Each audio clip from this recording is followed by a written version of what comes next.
transformative education happens not just in classrooms, laboratories, and libraries. Throughout the university's history, our gymnasiums and playing fields have been the sites of wins and losses, but also of lifelong friendships formed and lifetime lessons learned. If I could send a message to the donors, I'd thank them for everything, because I do everything that I do on this court because of them. I'm able to use these facilities to the best of my ability, and I'm able to do well in sports and academics because of them.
Doesn't get much better than this here. It's a little annoying.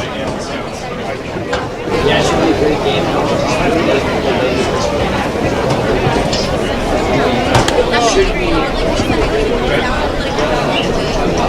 Fired up! Fired up!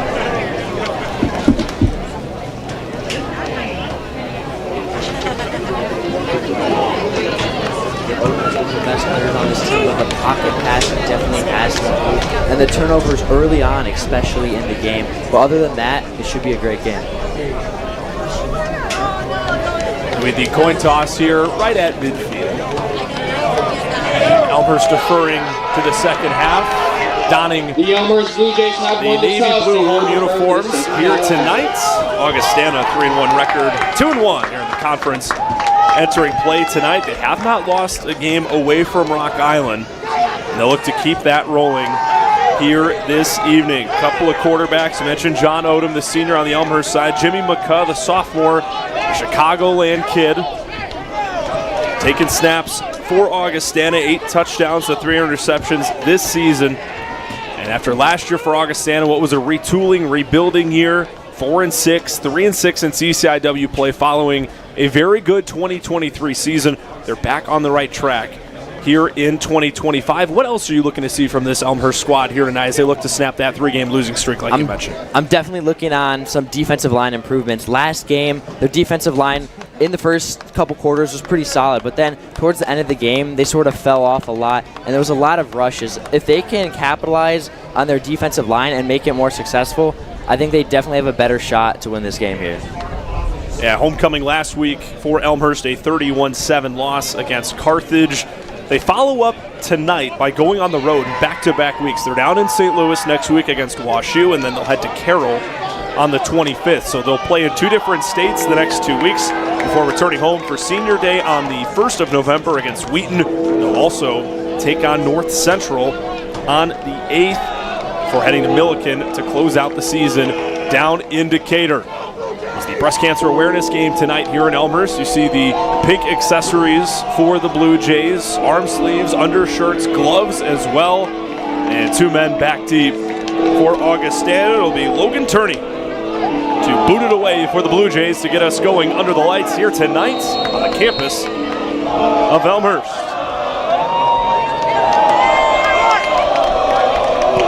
We're underway, a pooch kick. That'll be fielded right at the 30, past the 35, 40. And taking that one out for Augustana is Levi Burke, the senior wide receiver, and good starting fielding position here for the Vikings tonight. Yeah, that's exactly how you want to start the game, with outstanding field position. That's exactly what you need. And I was definitely very interested why they would choose a squib kick that early on. And this Augustana team, back-to-back victories. In week 4, 2 weeks ago, a 33-6 win versus Milliken, homecoming matchup. And they were on the road, a tight 3-point victory in Chicago against North Park. 24-21 the final last week under 11th year head coach Steve Bell. As McCaw in shotgun, ball at the 45 to get us going here tonight. A fake give, a screen out in the flat, caught by Mikey Brosnan right near midfield. He is wrapped up and brought down by Javon King. Yeah, brought down there, and that's going to bring up a 2nd down, but I like the way this Elmhurst defense is playing early on so far. Definitely reading the play here, and let's see if they can continue that on. And last week, McCaw aired it out 33 times, completed 26 passes for 283 yards against North Park. It'll be a give on 2nd down right up the middle and past the Blue Jay shield. That give is to the senior tailback, Ben Ludlam.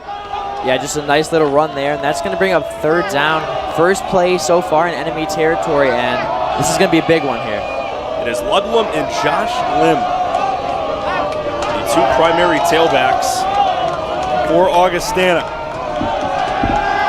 It'll be a pass on 3rd down to the far side, hauled in, and that'll move the chains. Sean Schlantzler, the 6'2 junior, has been the go-to target for McCaw this season, and that's an important 1st down for Augustana. That's huge for Augustana, getting the first down of the night and in enemy territory. He just wound up with the ball towards the sideline, and let's see if they can use this momentum. Ball inside the 40. Play action fake rolling out to his right. McCaw looking near side. Once again hauled in by Schlantzler past the 35.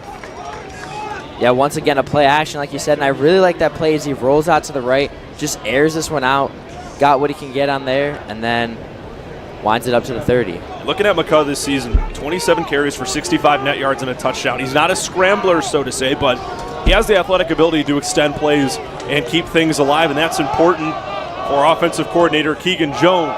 2nd and 6 from the 34. And it'll be a pitch play right to Brosnan. Trying to get to the edge, but he is wrapped up and brought down by Mason Allen. Yeah, nice pitch play here by Augustana, but really nowhere to go as he gets swallowed up there, and nothing he could have done in that situation. And Allen, 11 solo tackles this year for the Blue Jays, 18 total, 2 tackles for loss entering play tonight here this season. 3rd and 6, no gain on the last play. McCaw all by himself. He'll roll out to the left. 4-man pressure for the Jays, slings it. And was that complete? Far side official says, yes, it was. Reception for Ethan Brabick. Once again, another completion on 3rd down, 2 for 2 on the night, and that's something Elmhurst has definitely got to work on, these 3rd down scenarios. And on the season, for Augustana entering tonight. 21 of 47 on third downs. That's good for a 44.7% clip. And air it out once again. McCaw looking near side. It is complete to Ben Ludlam out of the backfield. Makes a man miss, still on his feet, and he's in. Ben Ludlam getting involved in the receiving game and gets Augustana on the board first tonight. Wow, what a touchdown, and that's exactly how you want to respond. A touchdown on the first drive, 3 minutes in. They have been outstanding all night. He's been 5 for 5, 26 yards, almost perfect so far, and that's exactly how you're going to want to start the game. You talk about almost perfect. How about a guy who is perfect? Jacob Garbett, the place kicker for Augustana. He's 4 for 4 in field goals this year, 9 for 9 in PATs, make him 10 of 10, and it is 7-0. So a quick opening drive for Augustana finds Ben Ludlam in the end zone. And we see here just a pass out in the flat, more or less, on Ludlam, making a couple of Blue Jay defenders miss. And that's what makes him so great is the yards after the catch. Of course, he's great at catching, but these yards after the catch is what honestly makes him so great. 7-0 with 12:13 to go here early on in this first quarter. Now we get to see this Blue Jay offense. How can John Odom and this unit respond? Talk about Jake Dehaney, the offensive coordinator, a 2020 Elmhurst grad and football alum, started here on the staff in 2023, and it's up to them. They know that this is an Augustana offense that can put up a lot of points. They know that they got to get their track shoes on if they want to stay in this game here tonight.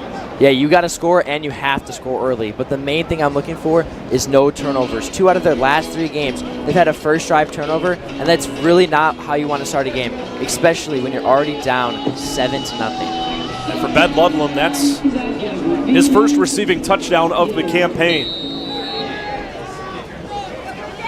It'll be Garbett to boot it deep. 2 men back for Elmhurst. 12-13 remaining in the opening quarter under the lights tonight. This will be brought in right out in front of the 10, far side, past the 25 and out near the 30. And that's where this Blue Jay offense will set up shop for the first time tonight.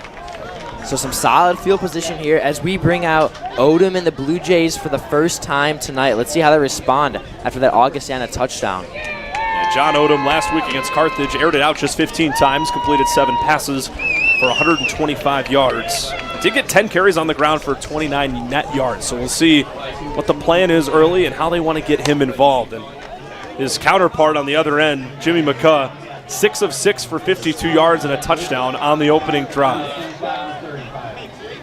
The 2 men in the backfield with Odom here. All 3 receivers on the near side. Man motions out. It will be a give. And to the left side, that's 33, Jeffrey Elms, the junior tailback. He'll pick up a couple on first down. Yeah, Elms with the run here just runs right up the gut, tries to escape, but he's definitely a player to watch out for because he can break a lot of tackles. And if he can break one, he's most likely gone. The transfer from St. Ambrose University at the NAIA level in Davenport, Iowa. It'll be 2nd and 9 from the 27. Thought he got a couple. It just picks up 1 there. And similar, motioning a man out on the far side. Odom, 5 men being brought by Augustana. He's wrapped up and brought down. Really nowhere for Odom to go there. Just gets absolutely swallowed up by the Augustana defense, and the O-line just collapsed right here as Odom tried to escape. Nowhere to go there. That is Zach Gray, 99. First sack of the season. Did have a tackle for loss against Simpson. It was their opening matchup of the season in week 1. It was a 42-41 overtime victory on the road. Brings up 3rd and 16 from the 20. Clock rolling under 11 minutes here in the opening quarter. Elmhurst needing a splash play to keep the drive alive. 4-man pressure. Odom having to climb up in the pocket. He escapes. Now it's anyone's game. John Odom looking for the far sideline. He's got it, but flags are a-flying. We will wait to see the call, but if it is on the defense, it will be an Elmhurst first down. That would be absolutely massive, but let's see what the flags are here.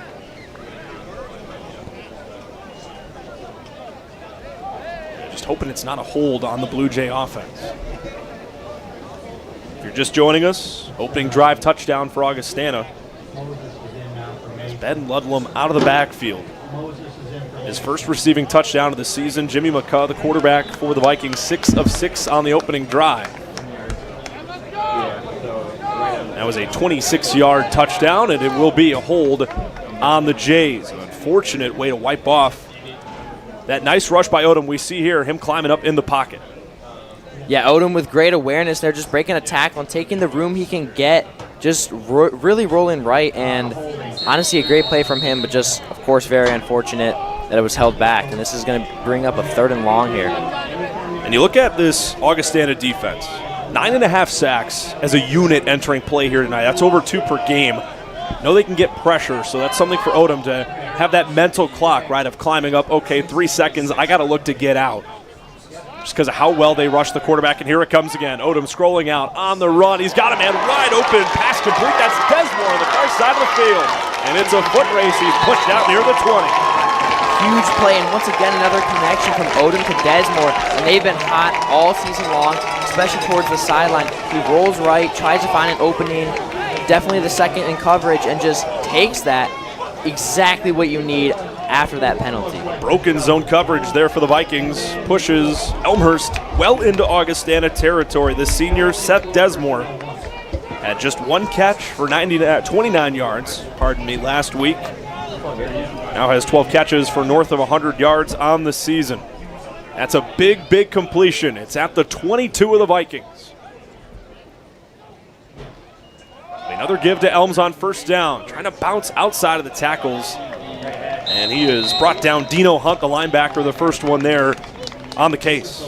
Yeah, once again, Elms trying to break free, but really nowhere to go. And up against this Augustana D-line, it's going to be really hard to get past them. I would recommend maybe doing some RPO plays because Odom has been outstanding all season long with RPO. We look at Jeffrey Elms this season. That game against North Park, really the defining game a couple of weeks ago on the road. 19 carries, 159 yards, and a touchdown. Last week, didn't find pay dirt, 16 carries for 83 yards. Play action fake pressure immediately. That's slung out on the near side. A.D. Russell hauls it in. It looks like he just is able to get back to the line of scrimmage, and once again, John, it brings up 3rd and long. Yeah, so this is going to bring up, again, another scenario, and let's see if they can capitalize because, of course, 3 points here to chip away at the score early would be great, but they got to take a long shot here. Actually, a loss of a yard on the catch for the sophomore Russell. It'll be 3rd and 10 at the 22. We'll see what the plan is here. Like 2 receivers on the far, Russell by himself on the near side. Elms at the left hip of John Odom. Vikings bringing 4. Odom some time in the pocket. Now rolling out to his right, letting it fly. He's got Russell. Does he have it? Yes, he does. Touchdown Blue Jays. Touchdown A.D. Russell. Absolutely massive play, and once again another connection to Russell as this game is now 7-6, but insane play, rolling right, trying to find his receiver, a perfect throw, and an even better catch there. Exactly what you need in this scenario. First touchdown of the season for the sophomore A.D. Russell. It comes at a big time. Both teams completing key 3rd down opportunities. Their opening drives here tonight. Logan Turney to attempt the point after. Snap and hold are good. The line drive kick is on the mark. And we're all knotted up at 7 apiece with 8:14 remaining in the opening quarter. Absolutely huge for Elmhurst, as this is something they have done this week that they could not do in past weeks. Usually when the other team scores, it takes them 2 or 3 drives to recoup, but tie game right away, this is exactly what you need. Let's see if they can carry that momentum onto their next defensive drive here. How about this? Both quarterbacks in the opening drive, 100%. 6 of 6 was McCaw, 3 of 3 was John Odom. But Odom, he's got the last laugh right now, an extra 20 passing yards here on the opening drive. John, I'll turn this to you. Neither team really able to establish any bit of a rushing presence in their opening drive. You think that could just be a part of the opening script, or are we in for a potential shootout tonight where both Odom and McCaw are going to air it out north of 30, 35 times? I feel like, honestly, I'll go with the latter. I think that they can go with a shootout game, just back and forth. Of course, both these run teams are good, but it's the D line on Augustana that's so hard to get past, so it could potentially be a shootout. I think then we look at which defense can get the first turnover. I think that's huge. If either defense can get a turnover in this game or even in the first half, that'll be a big tone setter. And turning to send it away once again for the Jays. And similar to the opening kickoff, a pooch kick is bobbled right out the 25, taken past the 30, 35. And a couple of Blue Jays bringing down the return man right at the 37. Little squib kick once again, and once again, Augustana will start off with some pretty solid field position. You're joining us on the CCIW Network tonight. We thank you for tuning into this presentation of Blue Jays football. Andy Ockham, John Lissy here with you. It's not the only night game in the conference here tonight. North Central, just down the road, playing host to Milliken over at Benedetti Worley Stadium. We're here at Elmhurst Field, and each team with a touchdown on the opening drive. McCubb back to work. It'll be a give on first down, bouncing off a couple of tackles as Ludlam extends it on the far side, and he's past midfield and keeps on moving inside the 40.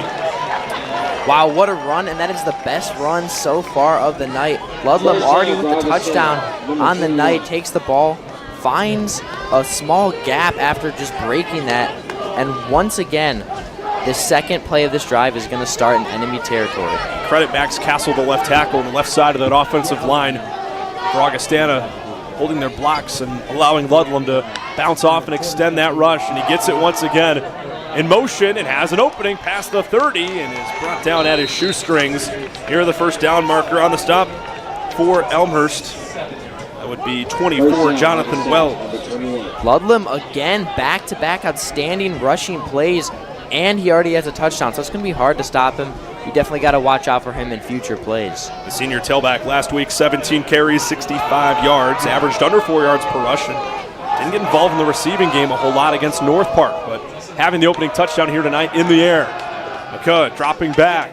Once again has Ludlam as his check down option right near the 20-yard line. They are playing fast and they are playing good. As we take a look here, just watching for the check down, and Ludlam wide open, and he'll take what he can get there. You mentioned hurry-up offense. That could be part of the key as well, keeping this Blue Jay defense on their toes. 2nd and 3, ball at the 21.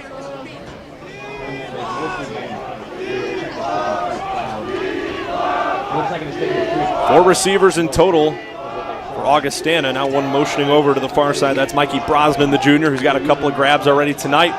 He's targeted once again. Pass complete. He's able to get right at the 20 before being knocked down. And this Blue Jay defense trying to be relentless and make a stop here inside the red zone. Yeah, once again, just a screen pass and really nowhere to go. Even though that's a screen pass, he's 8 for 8 tonight. Perfect so far. Try to keep it simple, keep it easy. We know, as we've said, both of these quarterbacks can let it fly. John Odom over 400 yards of passing against Rockford in week 2. That was a thrilling victory for Elmhurst. Play action fake, far side, plenty of room, and able to shake one man off. That is Schlesler looking for the pylon. One official looking to motion yes, the other saying he's down inside the 2. Still no waiting, and he is just short of a touchdown.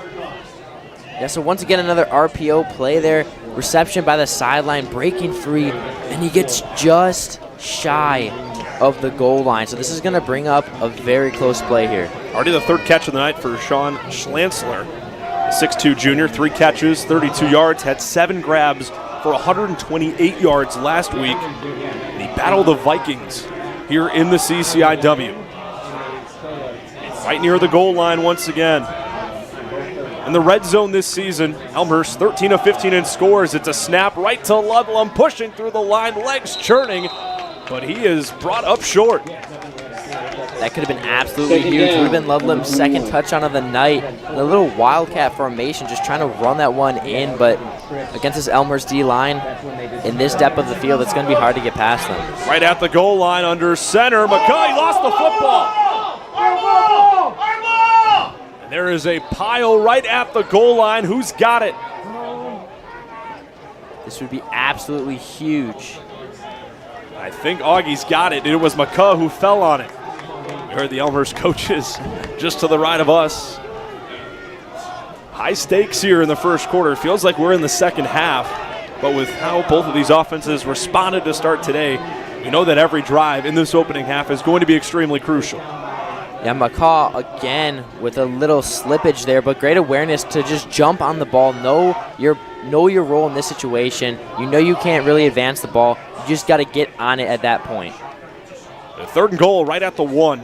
4 minutes, 15 seconds remaining in quarter number 1. Ludlam in the backfield with McCaw. A lot of movement on the line. A timeout called by Augustana. That's their first of the half. Yeah, it looked like there was a lot of movement, or maybe Elmhurst saw something and wanted to call a timeout to read this play. But either way, this is going to bring up an absolutely massive 3rd down here. So far, Augustana 3 for 3 on the night so far. And looking at 3rd down conversions this year, as we mentioned at the top of the broadcast, Augie 21 of 47 this season. They've only attempted to go for it on 4th down 5 times. They're 2 of 5. So we'll see if they don't manage to get in here, they go for it. It's hard to imagine they wouldn't, John. They're right at the goal line, and kicking a field goal doesn't seem like a viable option here. So in reality, they got 2 cracks at this. Oh, of course. Even though it's a risky play, they have to do it. They know it's going to be a shootout. You need as many points as you can possibly get. And no one wants to go downfield this whole time just to end up at a field goal. And if anything, it puts that, if they aren't able to punch it in 2 tries, it puts a lot of pressure on the Blue Jay offense, backed up at their own goal line, and some positive momentum for their defense. Either way, they're going to get 2 cracks at this thing, and we'll see if they can punch it in, whether it's going to be McCaw or Ludlam or a combination of both. They're in shotgun, bunch formation, and in motion. It'll go to Ludlam up the middle. Did he get stonewalled, or is he in? Near side official saying he broke the plane. Once again, the other 2 officials saying nothing, and now all in agreement, it is a touchdown for Ben Ludlam, his 2nd of the game and of this opening quarter.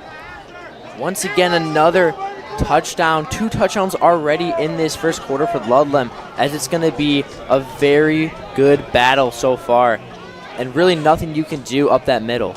And Ludlam entering play tonight.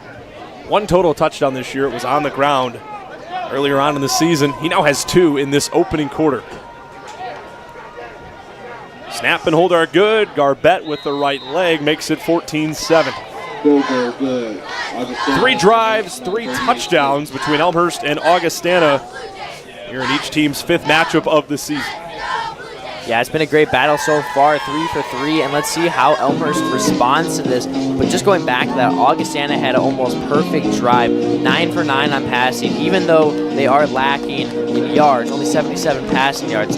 Perfect passing, and Ludlam with 2 touchdowns. It is really hard to stop them, so that's why you got to score here. And looking at the all-time matchup history between Elmhurst and Augustana entering play tonight, 5 wins, 12 losses for the Blue Jays. They've dropped their last 7 taking on Augustana. But last year, John, 35-21 was the final score out in Rock Island. It's a 14-14 game at the half. Augie putting up 2 touchdowns in each of the 2nd and 3rd quarters. And Jimmy McCaw didn't play in this matchup last year because Cole Bardwaj, the quarterback at Augustana who graduated last year, was in the fray. And if you look at the rushing numbers for Augie, they rushed for 352 yards against this Blue Jay defense. That was the identity of this team last year, was on the ground, and now we appear to have a complete flip of how they look this year. They air it out a ton. We've seen that this season, and we've seen it so far tonight. Yeah, that's crazy. An absolute flip of the script, and definitely a change of the scenery. So even though it's the same team, it's really not so many new players coming and going, especially at the college level. In terms of net rushing yards, 352 as a team for Augustana, 11 for Elmhurst. It'll be a squib kick right at midfield. It is taken back past the 20, breaking a couple of tackles here on the near side. It's a solid return considering where everything started out for Elmhurst, and not a bad spot to begin your 2nd drive of the night. So here we go. Odom and the Blue Jays taking the field for the 2nd time tonight, trying to replicate their success from last time and tie up this game and get another touchdown here. Julius Maddox on the return, the freshman running back out of Gladewater, Texas. Drive will start at the Blue Jay 29. John Odom last year facing Augustana, 21 of 40, 253 yards, couple of touchdowns, and an interception. Low snap, The Elms right up the middle, pushing through. That's a solid gain on first down. Elms once again with a nice run up the middle, as you see here, finds a hole and just takes what he can get. Of course, he's one of the best on this team, but his strength is up the middle with his size especially. You credit the left guard, Javon Manuel, center, Caden Cornell, clearing a path for the junior and first-year Blue Jay. Gain of 7 there for Elms.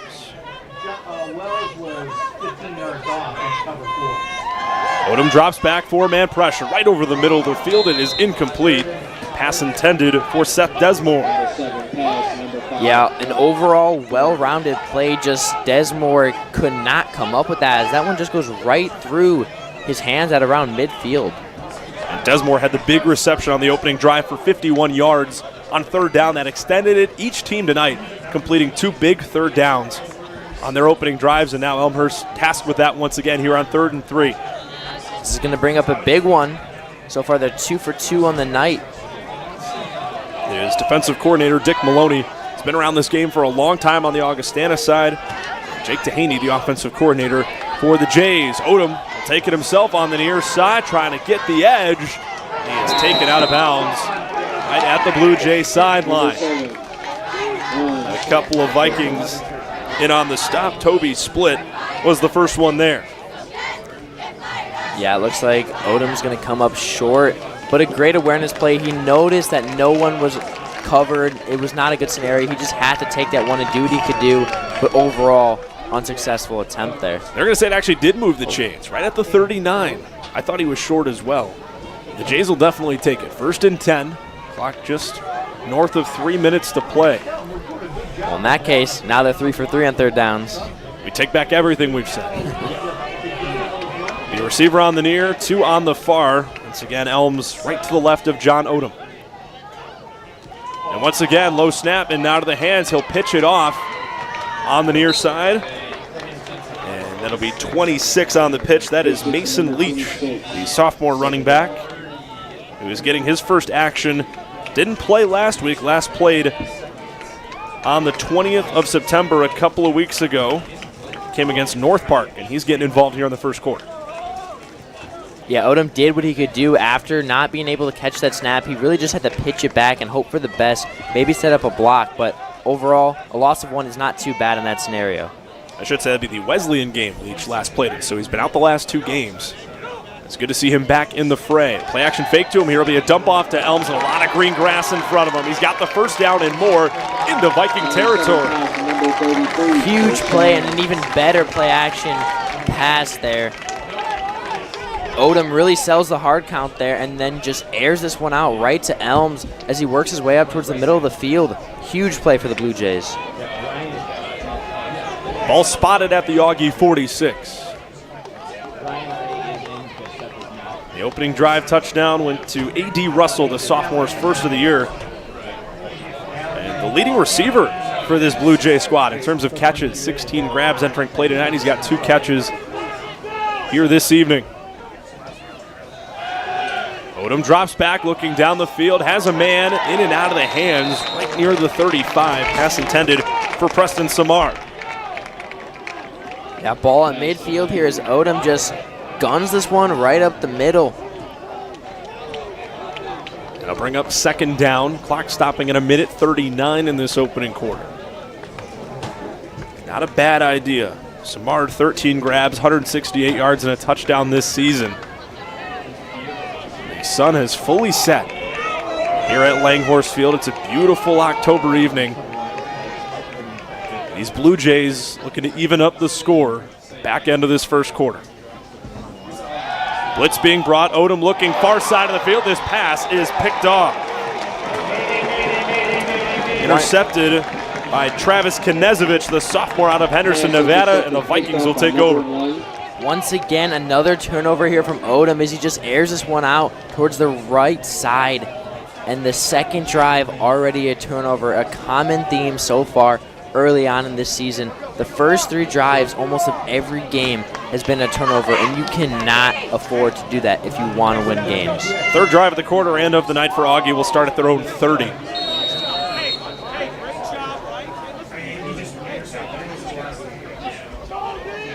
The Vikings looking to add on to their lead. McCaw immediately looking near side of the field. Pass complete. Quickly brought down. Catch made there by Ethan Vrabik, his second reception of the night. So McCall with a little pass there, and that is going to be his 10th pass of the night and his 10th completion. Efficiency at its finest. John Odom, few incompletions in that last drive. He was 3 for 3 in the opening drive. For the Jays, it's a gain of 5 for Vrabik. Now has 2 grabs for 13 yards. Once again, out in the flat, catch made. Brosnan past the 40 near the 45, brought down out of bounds at the Augie sideline, and the Vikings move the chains. Little fake there and another reception, just doing what he can do, working his way up the middle, just stopped shy of midfield. Be at the 46 with 46 seconds remaining in this quarter. They hand off up the middle, quickly sniffed out. Hector Agbenya in on the stop, little to no gain on first down. Yeah, the Elmhurst D-line finally stepping up late in this first quarter.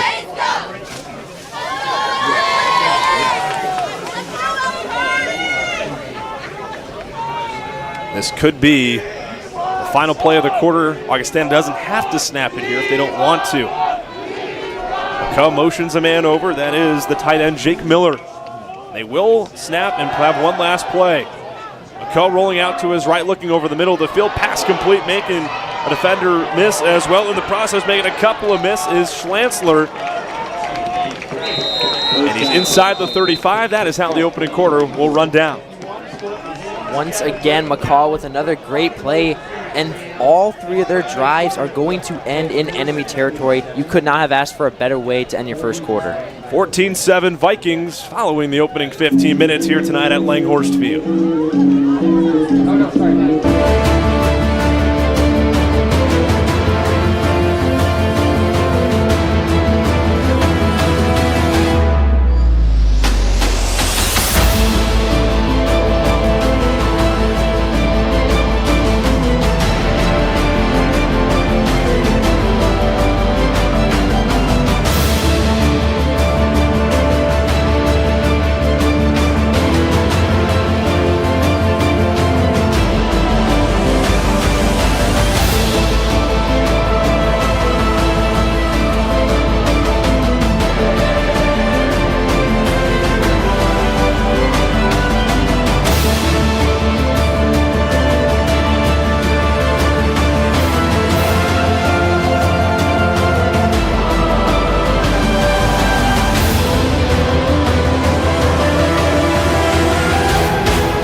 Second quarter here in Elmhurst. Right away, Augustana aired it out. McCall looking deep down the sideline. The big man, Jake Miller, goes up to grab it.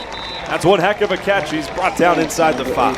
McCall again with another massive completion, still perfect on the night tonight. They end off the first quarter with a bang, and they start off the second quarter with a bang. Be at the 3. Miller this season had his best game of the year last week. 4 catches, 28 yards, and a pair of touchdowns in that narrow win against North Park.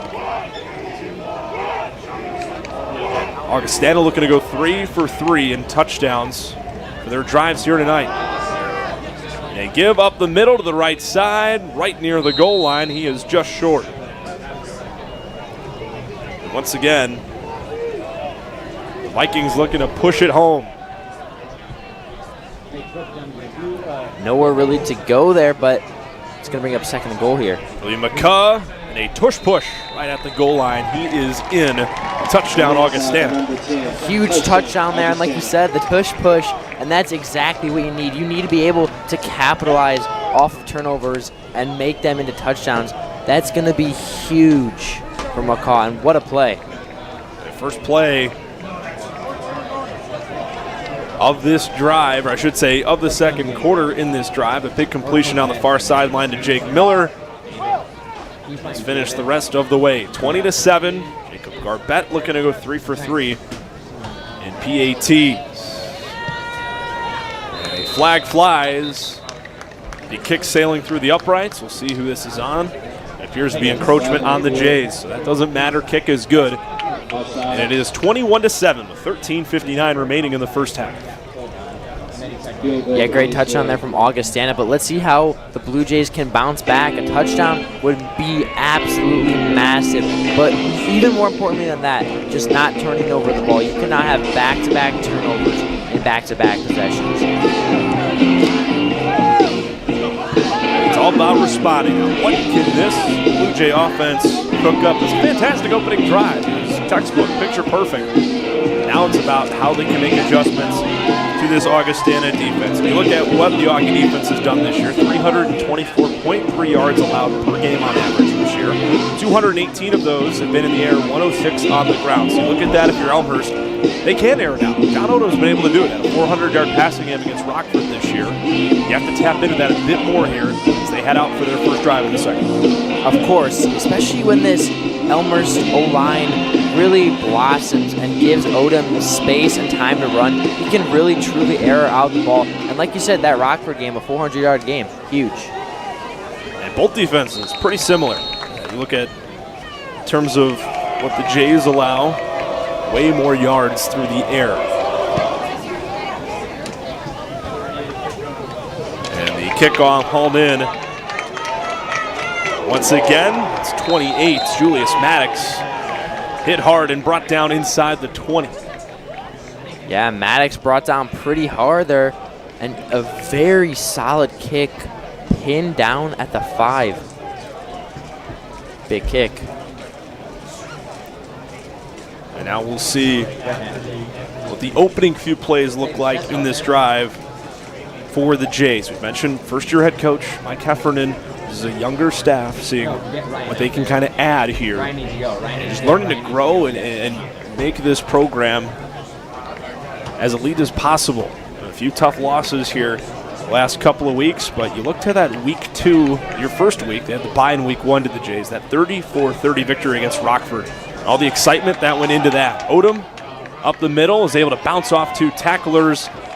Doesn't pick up much on a quarterback draw on the first play of this drive. Yeah, Odom really nowhere to go. And going back to what you said, the Blue Jays started off this season amazing. 1-0, they thought they had all the momentum, but of course they dropped these last 3 games, resulting in a 1-3 record. Just things not going their way, especially in the terms of turnovers. But one thing they need to do is try to win this game. You cannot end up 1-4. It is no gain for Odom. They're on first down, second and 10, ball at the 19.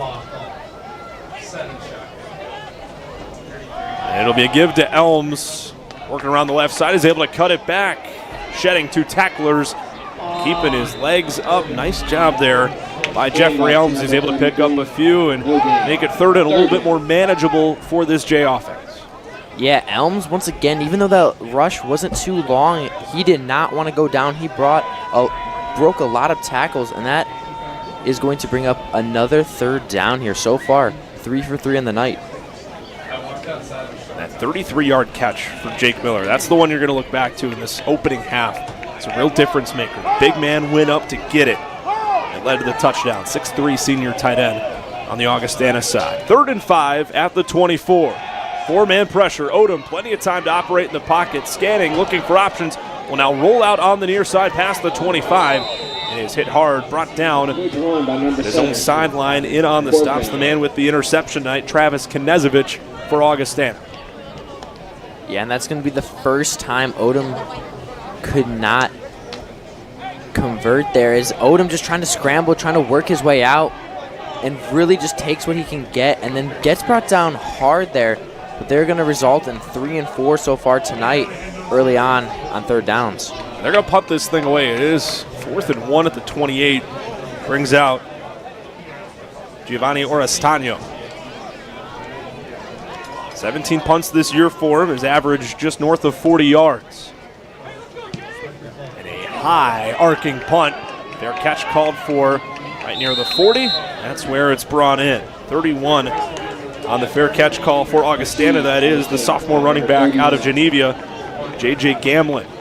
Here we go, Augustana once again with tremendous field position, but this is so far the biggest drive so far in the first half. If you wind up and score a touchdown here, you're up 28-7. You cannot let that happen if you're Elmhurst. Even a field goal would be costly here. Both talk about the Geneva native, Batavia High School for Gamblin, a lot of Chicagoland area natives, and both of these rosters and CCIW in general filled with Chicagoland talent. Drive starting right at the 40. It'll be a handoff on first down, and evading once again is Ludlam, making a couple of men miss. Plenty of open room past the 30 and brought down inside the 25. Ben Ludlam, man, has he been a huge impact player for this Augustana offense. Massive gain on first down and the first play of this drive. He has been absolutely great and outstanding so far tonight, breaking a couple of tackles and just finding a hole, exactly what you need. Ludlam already with 2 touchdowns on the night. It'll be a pass out in the flat, in and out of the hands, intended for Mikey Brosnan. Pass to number 8, incomplete. It's going to be the first incompletion so far tonight for Augustana, breaking their perfect streak. You look at it for McCaw, that one not necessarily his fault either. It was 13 of 13 for 145 yards and a touchdown. Now he'll have to settle for having a 93% completion percentage here in this second quarter. How about Ben Ludlam? 8 carries, 76 yards, and a touchdown on the ground, averaging 9.5 yards per carry. And he also has 2 catches for 32 yards. His first receiving touchdown of the campaign as well. Opened up our scoring tonight. Gonna try it again. Pass complete on the far side, brought down at the 20. This is going to bring a third down here for Augustana. So far, 4 for 4 on the night. Is that completion there? Really nowhere to go as Elmhurst brought them towards the sideline. So this is going to be a huge third down here. Pass was complete to the junior, number 16, Liam Peterson, out of Bourbonnais. Getting involved in his 3rd and 6 at the 21. Aired out again. And some good pressure being brought. Pass complete over the middle. That is Schlantzler on the reception, right near the 10. When in doubt, go to him. That's the go-to primary option for McCaw and this Augustana offense. That's his 5th catch of the night. Yeah, 5 receptions is absolutely outstanding so far, and he's always been there, especially up the middle, just like that play. Looking at total yards tonight, 226 for Augie right now, and 149 of those are in the air. They're in the red zone, where they've been so good this season. Entering play tonight in terms of just red zone scores, that being field goals or touchdowns, 13 of 15, 86%. Once they get inside the 20, and they've only added to that percentage here this evening. McCaw motions a man out by himself. That is Ludlam. Pass complete past the 10. Ludlam looking for the corner. He is in. It's the Ben Ludlam game. It's the Ben Ludlam half. His 3rd touchdown in the opening half here tonight, and Augie leads it 27-7. This is an absolutely massive performance. We have an injury. Hopefully he is okay. It's Matt Rambasek, the right guard for Augustana. He's down inside the 5. With just over 10 minutes to play following that touchdown to Ludlam. Both teams now making their way off the field. And as we see here, this is the just out of the backfield, similar to what we saw in the first touchdown, John, of Ludlam getting involved, and that's who their offense has really gone through all night here in the first half. Yeah, Ludlam is an outstanding player. He's a dual threat. You can see him in the passing game and in the running game. He kind of reminds me a little bit of Elvin Kamara, you know? 3 touchdowns already tonight. That's more than most players on his team, and he has it in the first half. It's more than he had all season. Just 1 touchdown the entire campaign, and it was on the ground. You would think he's got 3 catches tonight. 2 of them are in for touchdowns. You would think he's a regular in the receiving game. That's not the case. Normally not involved to that degree. And, man, you credit the offensive staff. You credit 11th-year head coach Steve Bell and the offensive coordinator Keegan Jones opening up the playbook, and that is a point of emphasis for them in the meetings this week, clearly. Finding a way to get him involved, and, man, has it worked here in this first half. Yeah, it has worked for sure as the Augustana. As we say, it was 59 down. That is Ryan Harris for Augustana.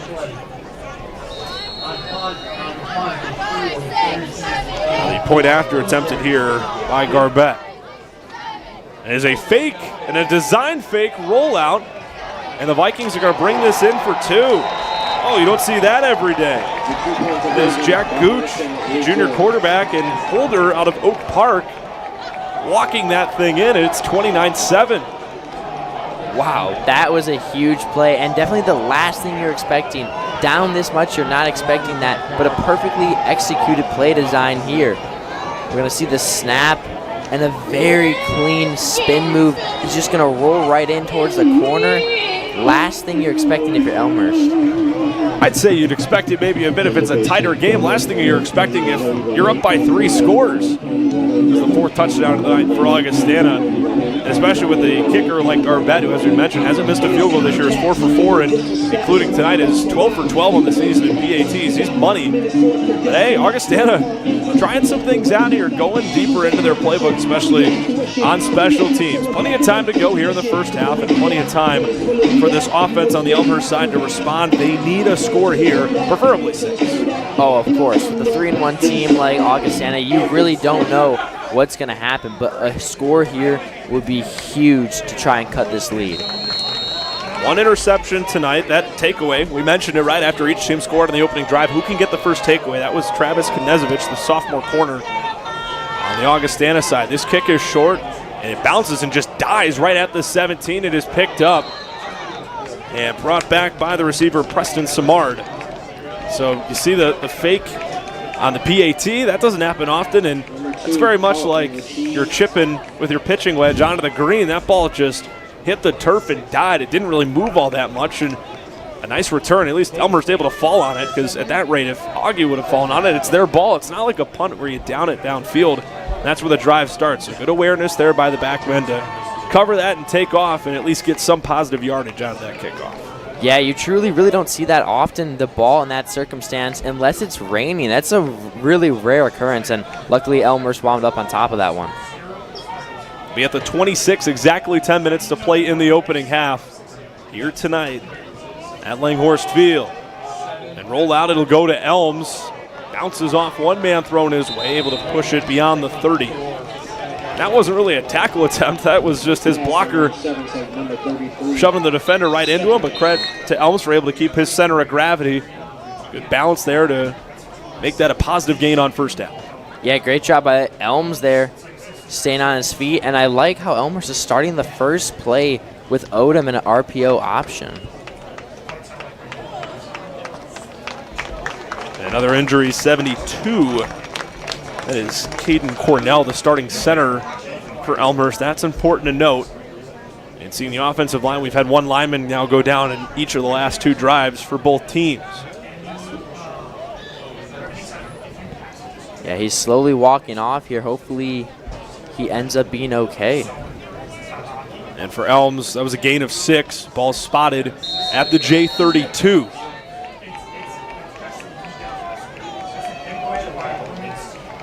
As we see the new center in, that is Jacob Bullard, the sophomore out of Robertsdale, Alabama. And that's a huge, if you're going to miss any position on the O-line, the center, that's an important one. Talk about communication and just being on point with the quarterback and the difference there. And a miscommunication on the near side causes the Jays to use their first timeout of the opening half. Yeah, with a D-line this good from Augustana, you cannot afford to lose anyone on the O-line for the Blue Jays. And losing your center, that's the most important piece. So towards the end of this game, we'll see what the backup center does here. But, of course, it's the last person you want to lose, especially going up against such a well-rounded D-line in Augustana. The only sack of the game tonight belongs to Augie, number 99, Zach Gray. That's his first sack of the season. Augie also with 3 tackles for loss. Haven't seen that on the Blue Jay side, and that's been the difference, being able to get a turnover and put the opposing offense behind the sticks. The Jays haven't been able to do that tonight, and that's why we're sitting at a 29-7 score here with 9.5 minutes to play in the second quarter. Out of the timeout, a pair of backs in shotgun with John Odom. Elms motioned out on the far side. It will be a give to Mason Leach, who is brought down behind the line of scrimmage. A couple of Vikings in on the stop. Another big play. That'll bring up third Third And a down. little bit further out, it'll be 3rd and 9, a loss of 5 there for the sophomore Leach. Yeah, Leach really with nowhere to go, and this is going to bring up another 3rd down. So far, Elmhurst is 3 for 4 on the night, so pretty solid, but you've really got to come up with this 3rd down here, especially this deep in your own territory. Look at the quarterbacks tonight. Odom's 5 of 8. McCuh is 16 of 17. Augie has ran the ball 10 times, 11 times on the ground for Elmhurst. It's pretty even though we talked about both defenses being much better against the run. Out in shotgun, 3rd and 9. 3-man pressure for Augie. Odom having to roll out, and he is hit hard at the 25. That is Shiloh Jones, the first man there, and it is 4th down. Wow. Augustana with back-to-back great rushes, and Odom just trying to escape pressure, really can't go anywhere. Wounds up getting hit pretty hard. They're going to be 3 for 5 on the night so far for 3rd downs. Costly 3rd down there they were not able to get. As now for Shiloh Jones, he has a tackle for loss in his last 3 games.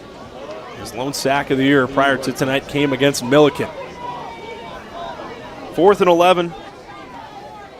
A second punt of the night is blocked. And it is recovered in the end zone for an Augustana touchdown. Nick Olson with the block, the scoop, and the score. It is 35-7. That was an absolute massive play here. Of course, there's a little whistle there. What are There is a flag, so this might be getting taken off. We'll have to see. It'd be important for the Jays if it's wiped off. Etor did nothing. It was blocked right up front. It went right to Etor, and he did shit. This could be an interesting call here. We're hearing 12 men on the field. Rumblings here in the press box. Have not seen the official call for it, though.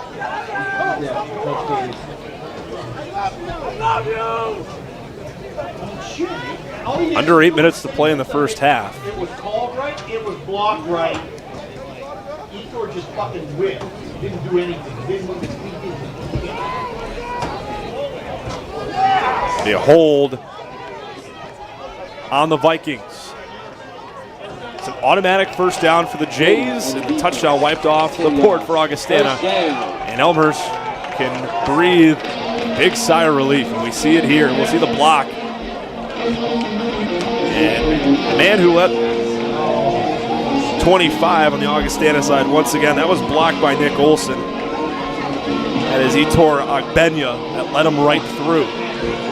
Yeah, a huge sign of life and a sign of relief here for the Blue Jays. Not only does that touchdown get called back, you get the ball back with a fresh set of downs. Be at the 35 on the far hash.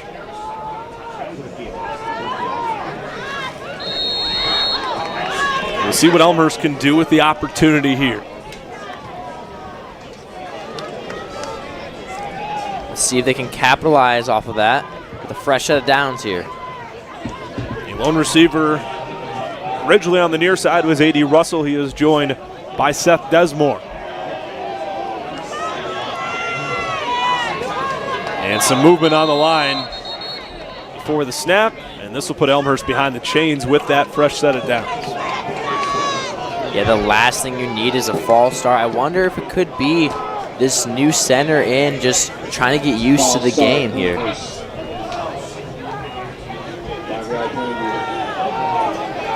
That was multiple guys moving. If we see here, that was not just one in particular on the Elmhurst side. That was a group effort. Gonna put the ball back on the 30.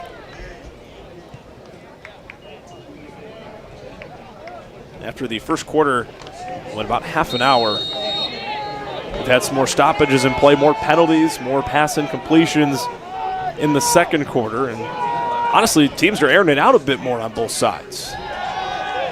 Odom climbing up in the pocket, 4-man pressure. He's able to escape and get past the 40 and runs out of bounds on the Augie sideline. Odom again using his rushing abilities to escape pressure here. And take a look at this Augustana defense just really swallows him up, but then boom, nowhere he can go, and then he just escapes and uses his abilities.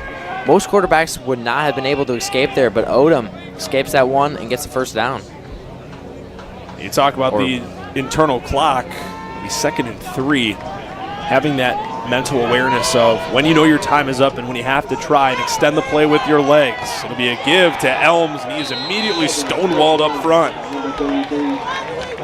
A big stop. Gonna bring up 3rd down. First man there for Augustana is Harry Majuris.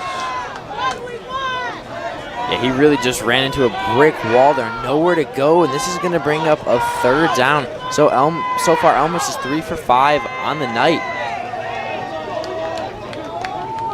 Talk about being 3 for 5. It's 3rd and 5.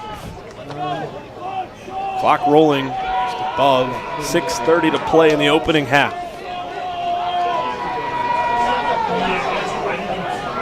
See how many are brought here by Augie. It's a 5-man blitz. Pass complete right near the sticks. It's hauled in by Preston Samard, and it's all going to come down to the spot here. That should be enough, John, to move the chains. And we will wait to see the official decision. Yeah, it was a great completion, but like you said, it's really up to the ref at this point, and they're going to call that one a 1st down, so huge for Elmhurst, and they're going to be 4 for 6 tonight on 3rd downs. Yeah, Samard's been targeted a couple of times this evening. That's his first reception. After having 1 catch for 33 yards a week ago, his big game this year, having 8 grabs, 71 yards, and a touchdown back in week 2 against Rockford. And ball at the 46. Snap good to Odom. He'll give to Elms, pushing through the left side of the line, brought down right at midfield. Number 3, power zone to the left. Yeah, Odom to Elms there on that play. Elms trying to find a hole and just breaks free, brought down, like you said, at midfield. This is going to bring up another great play here for Elmhurst. Let's see what they can do. Try to capitalize here on that solid run. That is Elms' 6th carry of the night. He's got 16 yards. It's been tough to get through the first level of this Viking defense. Mentioned how tough they've been against the run this season. Now Leach will get his turn, spinning his way into Viking territory. Yeah, only Leach's 3rd attempt of the night, but he's been making the most of it. Nice little flashy spin move, and this is going to bring up the first play in their own territory so far. Mentioned Mason Leach. How about his game against Rockford? Had 17 carries, 83 yards, also had 6 grabs for 122 yards and 2 scores. Kind of like what we're seeing from Ben Ludlam, the lead tailback on the Augustana side tonight for just tuning in. He's got a touchdown with his legs. It carries 76 yards and 2 through the air. 3 catches, 42 yards, and a pair of scores. 3rd and 3, Odom will take it himself, and that is more than enough for a 1st down. When in doubt, let QB1 do it himself. John Odom up the middle. That's his 8th rushing attempt of the evening. It's the 2nd completion on 3rd down for Elmhurst in this drive. Odom once again escaping pressure as he has so far this season and this game. He's one of the best quarterbacks I've seen do it. All the time there's pressure, he's able to escape, he's able to rush outside of the pocket, and you always want a dual threat quarterback. It's good quarterback play in this conference, no doubt about that, especially the 2 we have here at Langhorse Field tonight. And Odom, 100 yards of passing tonight. They're going to let him air it out here, and is immediately met in the backfield and brought down. Didn't have much time to even think. And there once again, it is Owen Keeney, junior linebacker out of Chicago, with the sack. Yeah, even though Odom is outstanding in escaping the pressure, there's literally nothing he can do in that scenario. Just bulldoze that midfield. And again, this Augustana D-line outstanding so far tonight. First sack of the year for Keeney. It's his 2nd tackle for loss here in 2025. That's a loss of 7 yards. Ball now right at midfield, 2nd and 17 with under 3 minutes to play.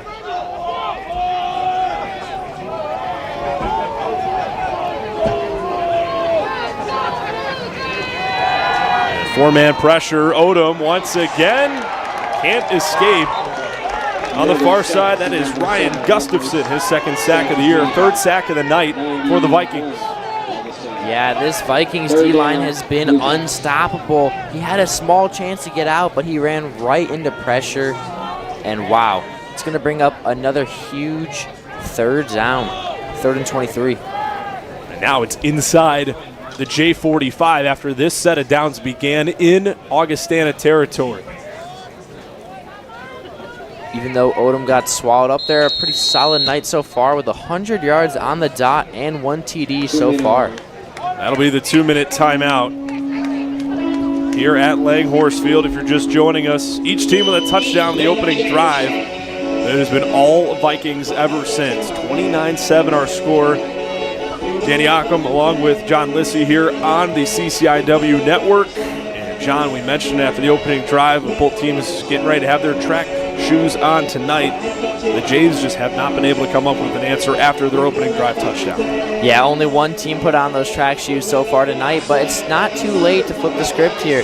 Blue Jays have some momentum, and if they score, they could carry that momentum towards the second half. But it's really these costly turnovers that are costing them, and just these small little things like penalties. And going up against a defense like Augustana, you have to lock in on those certain scenarios and situations. You look at all the totals, 4 sacks in the opening half for Augie. They have 8 tackles for loss, and that interception from Knezevich. It came on the far side of the field with Elmhurst into Augustana territory in their previous drive. But now they'll have to try and convert here on 3rd and 23 from their own 44. And John, you got to wonder if this is 4-down territory, if this is how Elmhurst is treating it with under 2 minutes, or do they not want to give a shorter field to Augustana, giving them a chance to score their 5th touchdown of the night before the half? Yeah, I feel like they'll make it 4-down territory next half, but I don't know personally if they would do that. I don't think they would want to have Augustana score late in the first half. Only 3-man pressure here. Odom, plenty of time to operate. Is pushed down to the far side. He's going to take it himself, trying to keep his feet up. He's able to do so. A nifty move, getting him past midfield. But he is well short of the line to gain, and here comes the Elmhurst punt team for the 3rd time in this half. Yeah, so Odom, once again, it's been a common theme, pressured. I love that cutback move, but after he does that, he just winds up stumbling. And bringing on your punt team, it's the last thing you want, but at least they can potentially stop them here. It's the 3rd time we've seen the Elmhurst punt team, as we said. First time, successful punt from Giovanni Oristano. 2nd time, his punt was blocked, but a penalty was called. And once again, a lot of guys getting through. He's able to get that punt away. Fair caught inside the 25. But flags are a-flying once again. A couple flags. Let's see what the refs have to say here. See if they're offsetting penalties or if they're both on one side. They hold on the Vikings. So this will push them farther back. Minute 11 remaining. So it'll be a modified 2-minute drill of sorts, and they're going to start the drive at their own 10-yard line. 90 yards to go, John. But worth mentioning how fantastic Jacob Garbett has been this year. He made a 45-yarder against Milliken a few weeks ago. But now it's just about putting it all together and seeing if they can even get down to his range. They need one big splash play if they want to try for 6, but it seems like right now they're going to try and give him a shot here to knock one through for 3 to close out the half. Yeah, I definitely agree with what you said. Of course, you can slowly chip away here in the final minute, but one big play is all they need to slowly creep into field goal range. And it will be a give here on the opening play, and once again, trying to make something happen. And on the handoff, that is Josh Lim, normally number 32. He's wearing 0 here tonight. The 5'7" sophomore running back had 10 carries for 47 yards last week. And we are now under 50 seconds. McCaw looking near side of the field, pass complete. We'll see if the receiver able to get out of bounds. 3rd reception of the game in the half for Ethan Vrabek. First down, Augustana. Tries to get out of bounds there. And this drive is going to be huge because, of course, you're already down 29-7, but any more points, even if it's a field goal, will be a true gut punch, letting up any sort of points this late in the half. Vrabik was able to get out of bounds. Clock stops at 43 seconds. Ball at the 22. 4 men pressure, and it's just a little flip out to Schlantzler near the 30. Augie's got 2 timeouts left with 34 seconds. We'll see if they use one here. Second down. Looks like they're going to just run the hurry-up offense under 30 seconds now in the first half. McCaw, plenty of time, but nobody open, and he'll dump it to Lim. Pass. Ball's incomplete with 16 seconds remaining. That was a lot of time, John, taken off the clock, and credit the Elmhurst defense for standing strong. Yeah, Elmhurst defense standing strong, but if you're Augustana, you can't really be looking for those kind of plays. The clock is your friend. Your enemy at this point. You got to just throw it away, get to the next down, and use your timeouts eventually. I don't even know if they'll have time to use any timeouts here. 16 seconds, and they need a big completion down the field to get into Garbett's field goal range. McCaw will take it himself, past the 40 near the 45, brought down. And now we will see timeout number 2 of the half taken by the Vikings. They get probably one more shot to get into field goal range. Yeah, this is going to be interesting here, whether they go towards the sideline or towards the middle of the field. I can definitely see them trying to do a 15 to 20-yard play right up the middle, quick timeout. But the thing is, it needs to be a very, very long pass up the middle because even though he's an outstanding kicker, a 50-yard field goal will be very, very hard to do here. Ball's on the far hash at the 45. Elmhurst will get the ball to start the second half. 3 touchdowns here in the opening half for senior running back of Augustana, Ben Ludlow. 2 on the receiving side and 1 on the ground. Entered play tonight with 1 total touchdown this entire season that came on the ground. He's now got 4. Head to the second half, but Augustana looking to get just 3 more points on the board here in half number 1.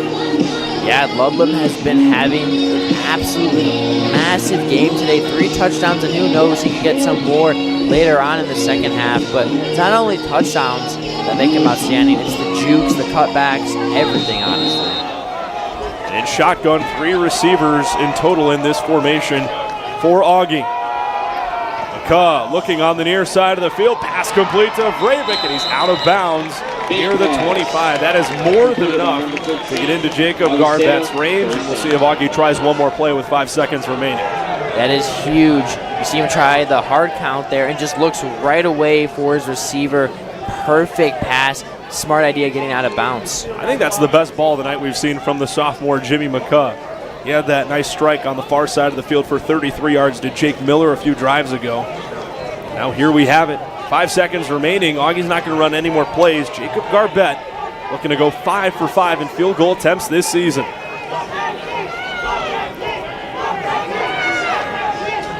Snap and hold are good. Garbett's kick. Does it have the leg? It does. Wow, that drive perfectly executed at their own 10-yard line with 1:11 to go. And Augie gets 3 more to close out the first half. That was a picture-perfect, textbook-designed 2-minute finish, and they executed everything perfect, got those 3 points, and they're going to head into this second half with some momentum here. 32-7 our score. Elmhurst will get the ball to start the second half when we return on the CCIW Network.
Finally, please welcome to the field the Elmhurst University Palms team, led by captains Alexandra Wenzel, Stella Frake, and Madison Hagerman.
I'm Eric Sanders, Director of the Masters in Project Management program here at Elmhurst University.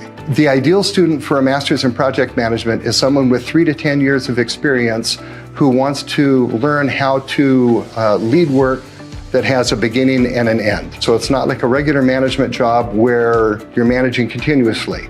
You have a fixed beginning and a fixed end, and project management degree will help you learn how to be successful doing that. You're going to learn the theory behind project management, and you're going to learn how to do the work. The adage in project management is plan the work and then work the plan. You learn how to do that, and especially learn how to manage people and get work done through people. We're equal parts about managing the work and managing the people. Both are critical to success as a project manager, and we want to make sure that you do that. We offer our program in what we call the Elmhurst University Flex Mode. So our students are either in the class or maybe they're already a project manager and they need to be off-site for a week or two because of whatever work is happening. They don't have to miss class. Still on the night that their class is offered, they just dial in remotely from wherever they are. We offer an optional PMP exam prep class. So far, we have a 100% success rate for students who have completed that class in taking PMI's PMP exam to be certified as a professional in project management. Another unique part of the Masters in Project Management program is that we use a cohort model. Students come in and they work with that cohort throughout the program, and that provides them with a network and also with a support structure that will help them succeed through their studies. All of our instructors in project management are experienced project managers, most with 20 years or more of experience. They've been there, done that, and understand how work is done, and they understand how to teach it, and they're excited about teaching it to new people. You may be asking yourself, I already have a PMP certification. Do I need a master's degree? The short answer is yes. The PMP certification shows that you're good at what you do.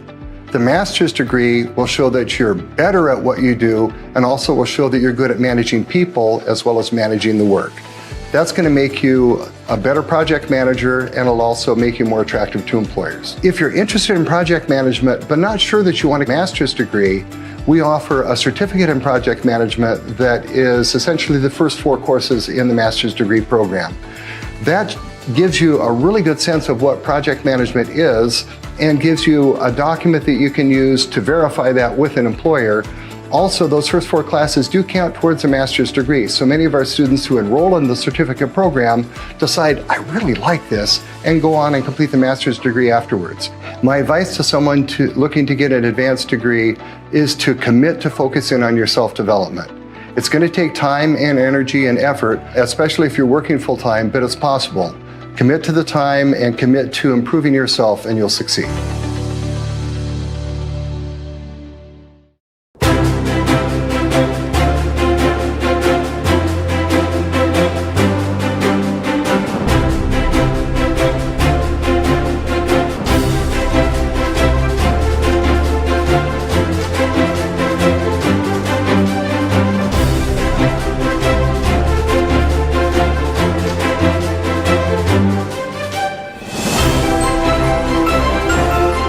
Welcome to Elmhurst University's 154th commencement celebration. Let us pray that merciful Lord, who began this good work in you, enabling you to use your talents to the fullest. Graduates, welcome to Commencement Day in this beautiful, comfortable, weatherproof theater, which for today will be Elmhurst University Northeast. Thank you, Scott, for your joyful, heartfelt, welcome leadership and care for the university community. You will be greatly missed, but we wish you all the best in your next adventure. Robert Jans has served his community and his country with distinction and has been an outstanding supporter of this university and its students. So my message is, with all these extra years and with your willingness to reach and grow professionally, you each have an outstanding chance of matching and or surpassing my generation achievements. Judy Morley has served to inspire others through her lifetime of leadership and contributions to the world of business and philanthropy. To each and every one of you, I want to wish you Godspeed on the journey ahead of you. Go get them, grads.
alma mater will always be very proud of you.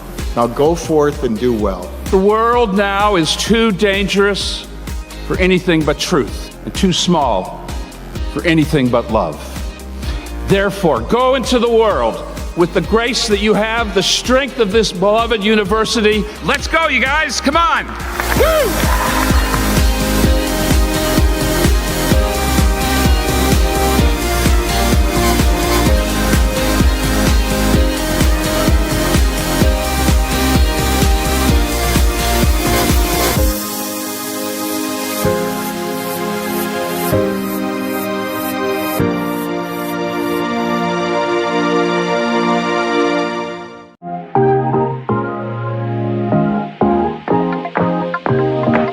I transferred here from College of DuPage. Transferring to Elmhurst from COD has been amazing. It's just such an easy process. Just getting the paperwork done, making sure you have all your credits. It was really important to me too, just because I'm the first in my family to go to college in the United States.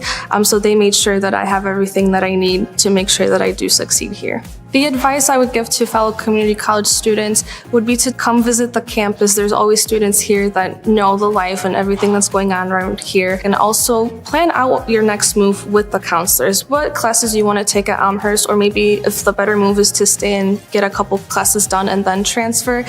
Really, the counselors are amazing because they're your, one-stop shop to making sure you get everything done in order to succeed at Elmhurst. You come in here and it just feels really comfortable and you just feel like you're reaching a really great goal in your life.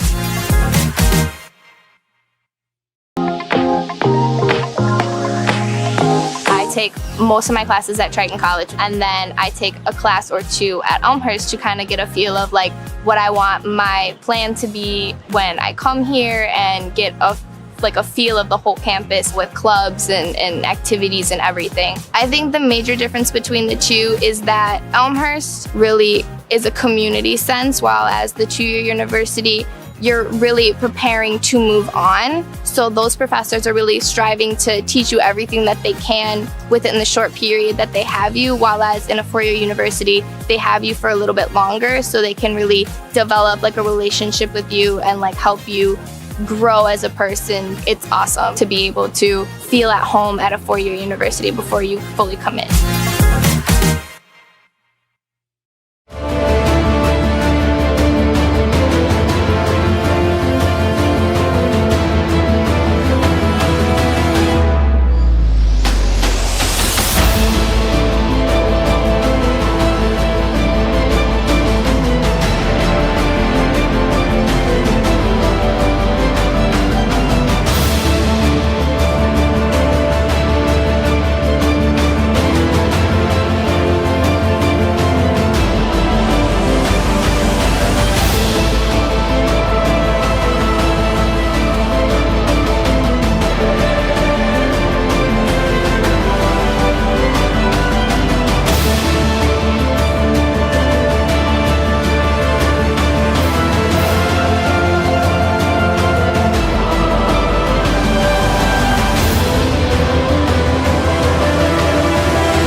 Elmhurst to receive the second half kick. 32-7 our score. Augustana with the lead. Yakum, John Lissy back on the CCIW network. And booting it away will be Jacob Garbett for the Vikings.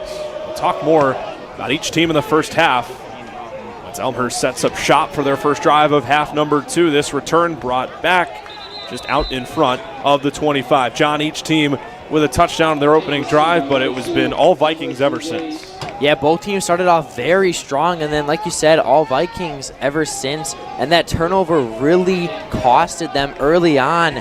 But after that, it was just so much going on and just so hard to complete. And this drive will start at the 28-yard line. We'll see how much they want John Odom to use his legs here in this second half. And it'll be a give to Elms. A lot of room on the right side. Is able to get right at the 30 before being wrapped up by Travis Knezevich, who has the lone interception in this game between both teams. Yeah, Odom right to Elms, and then Elms just trying to break free. First rushing play so far of this second half. Nowhere really to go, but that's all you can do in this situation. Yeah, gain of 2. And for Augie, we want to apologize. Jimmy McCoo getting that correction at the half. 19 of 21, 211 yards, 2 touchdowns in the air and on the ground. It truly has been the Ben Ludlam show. 6 carries, 75 yards, and a score, averaging over 12 yards per carry. Also has 3 receptions, 2 of which are for touchdowns. 3 total touchdowns for Ludlam in the first half, and a dump off here to Elms. He is pushed out at the 35. Bring up third down. It's going to bring up another third down, like you said. So far, Elmhurst 5 for 8 tonight. And going back to what you said earlier on, Ludlam, outstanding night so far. 3 touchdowns, and he could even add on so far.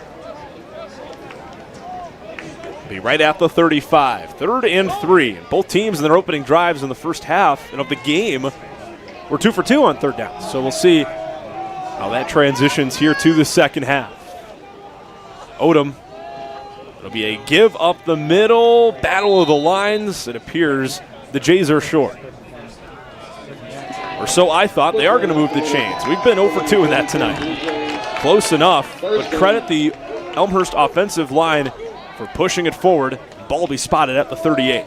Yeah, just rushing up the middle. That's going to be the first down for the Blue Jays so far in this second half. They're going to be 6 for 9 tonight. And everything, with the exception of that dump off to Elms, has been on the ground so far in this drive. There'll be another give to Elms, who is immediately met in the backfield. TK Nieto was a sack this season that came back against Millikins, the first one there, immediately putting that effort to a close. Let's see what the Blue Jays wind up doing here on second down. Russell wide to the right here. Could definitely see something going to him. He's got the touchdown tonight. A couple of grabs in the opening drive for the sophomore. That's his first touchdown of the season.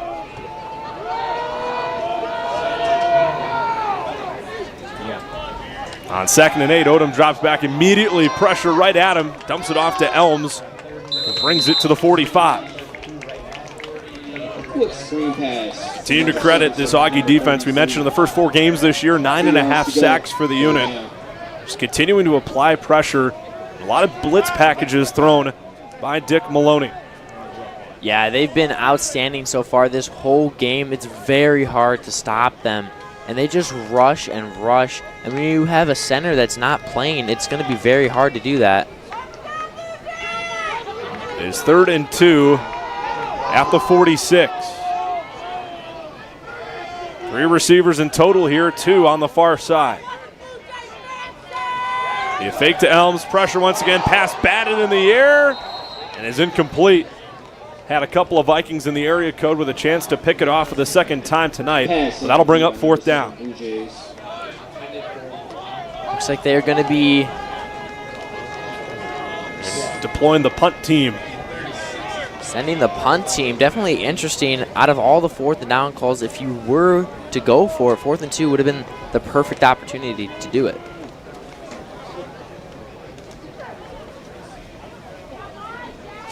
We'll see Orestano back again. Did have a punt block tonight, but that got called back. Was brought for a touchdown. Almost has it blocked here. He's able to get it off. No flags. This one will be placed inside the 25. No running into the punter, saying it was clean. And that's where the first drive will start for Augustana here in the second half. Yeah, he just beat the pressure. That could have been the second blocked punt of the night. Just escaping it and getting it off in time. Great awareness, but very hard D-line to escape.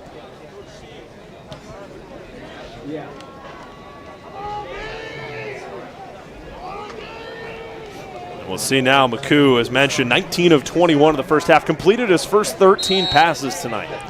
Yeah, he went on an outstanding streak early on in the game.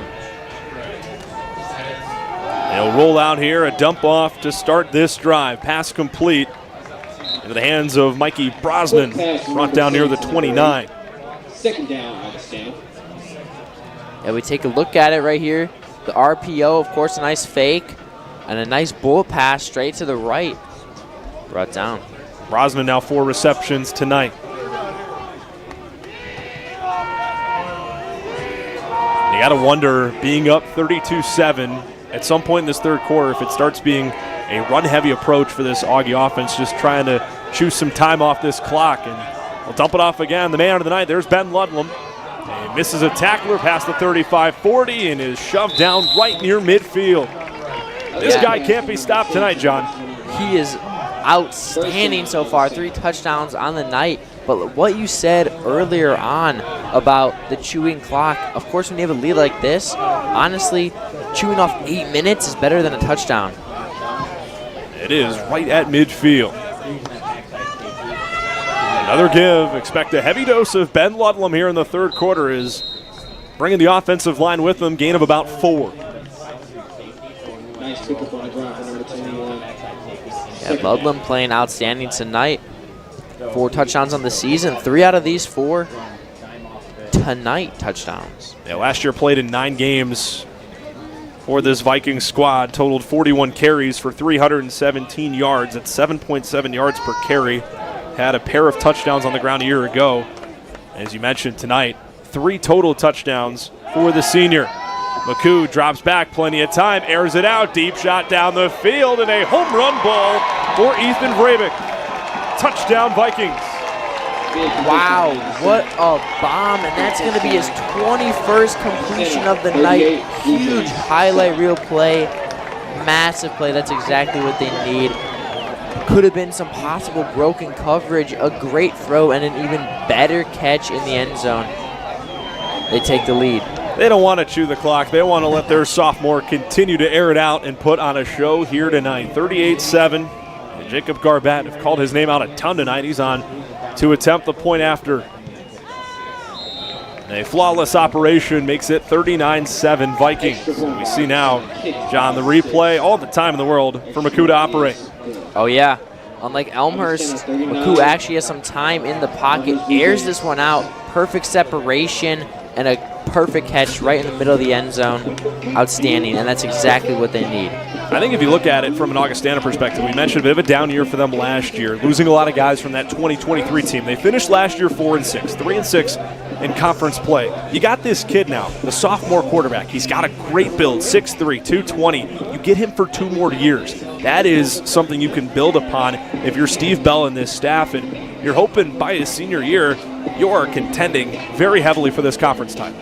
Yeah, it makes a huge difference between if you're a sophomore or if you're a junior, because of course you're an outstanding player, but you need some time to build. And when you have that extra year, if you start as a sophomore instead of a junior, you have that extra year to build chemistry and just get better overall.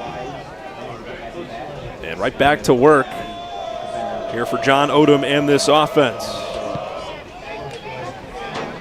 Just trying to stack positive drives together here in this second half. Kick brought out, but immediately thrown back by a trio of Vikings. There on the return is Julius Maddox. So we're going to bring out Elmhurst with 9:39 to go here in the third quarter. It's going to be their second drive of the night, and they need to start scoring desperately. Yeah, that opening touchdown, there was a great ball from Odom to A.D. Russell. But after that, it's been a relatively quiet evening. Look at Jeffrey Elms, the lead running back for Elmhurst, has 9 carries for 23 yards. They've not been able to get much going on the ground, and for Odom, he's 8 of 12 in the air for 111 yards and a score, but also that INT that he threw in the opening half. Once again, a good ball in one-on-one coverage, just a much better play by Travis Knezevich. Odom will take it himself here, able to make one lineman miss. Is able to get out in front of the 20. Starting off so far, Odom just up the middle, trying to make a man miss, but unsuccessful. That's going to bring up a second down here early on for the Blue Jays. And out of all that movement in the backfield and making a man miss up front, that was Ryan Gustafson, the defensive lineman that had him in the backfield. Gustafson already has a sack tonight. Just a gain of 1 for Odom. Now with 10 seconds on the play clock, Elmhurst breaking their huddle. 4 receivers in total here in this formation. 3 of the 4 on the far side of the field. Odom gets the snap off with 1 on the play clock. It's a give up the middle to Elms, trying to read out the blockers in front of him, and he's brought down at the 25. Yeah, Elms once again, definitely a heavily relied on running back, especially up the middle, and that's exactly what he's going to do. Just run straight up the middle. And here we go, another 3rd down scenario here. So far, Elmhurst 6 for 10 on the night, so 60% on 3rd downs. Yeah, this is 3rd and much more manageable. That's an important gain there for Elms. It often isn't looked at on a bigger scale, but making it 3rd and 4, obviously you're going to prefer that over having an incompletion on 2nd and long. Odom a chance to throw it here, looking near side. He has got his man, A.D. Russell. Pass reeled in, but is taken down at the ankles near the 26. That's going to be a few yards short of the line to gain. Yeah, that was a setup screenplay just straight to Russell. And you see Odom looks right to him right away. Russell puts his hands up, but really nowhere to go as Augustana read that coverage. And here comes the punt team. And just seeing if they can get a flawless operation here as well. The man back to return it is J.J. Gamlin, the sophomore running back once again. He's positioned on the near hash at the Augie 40.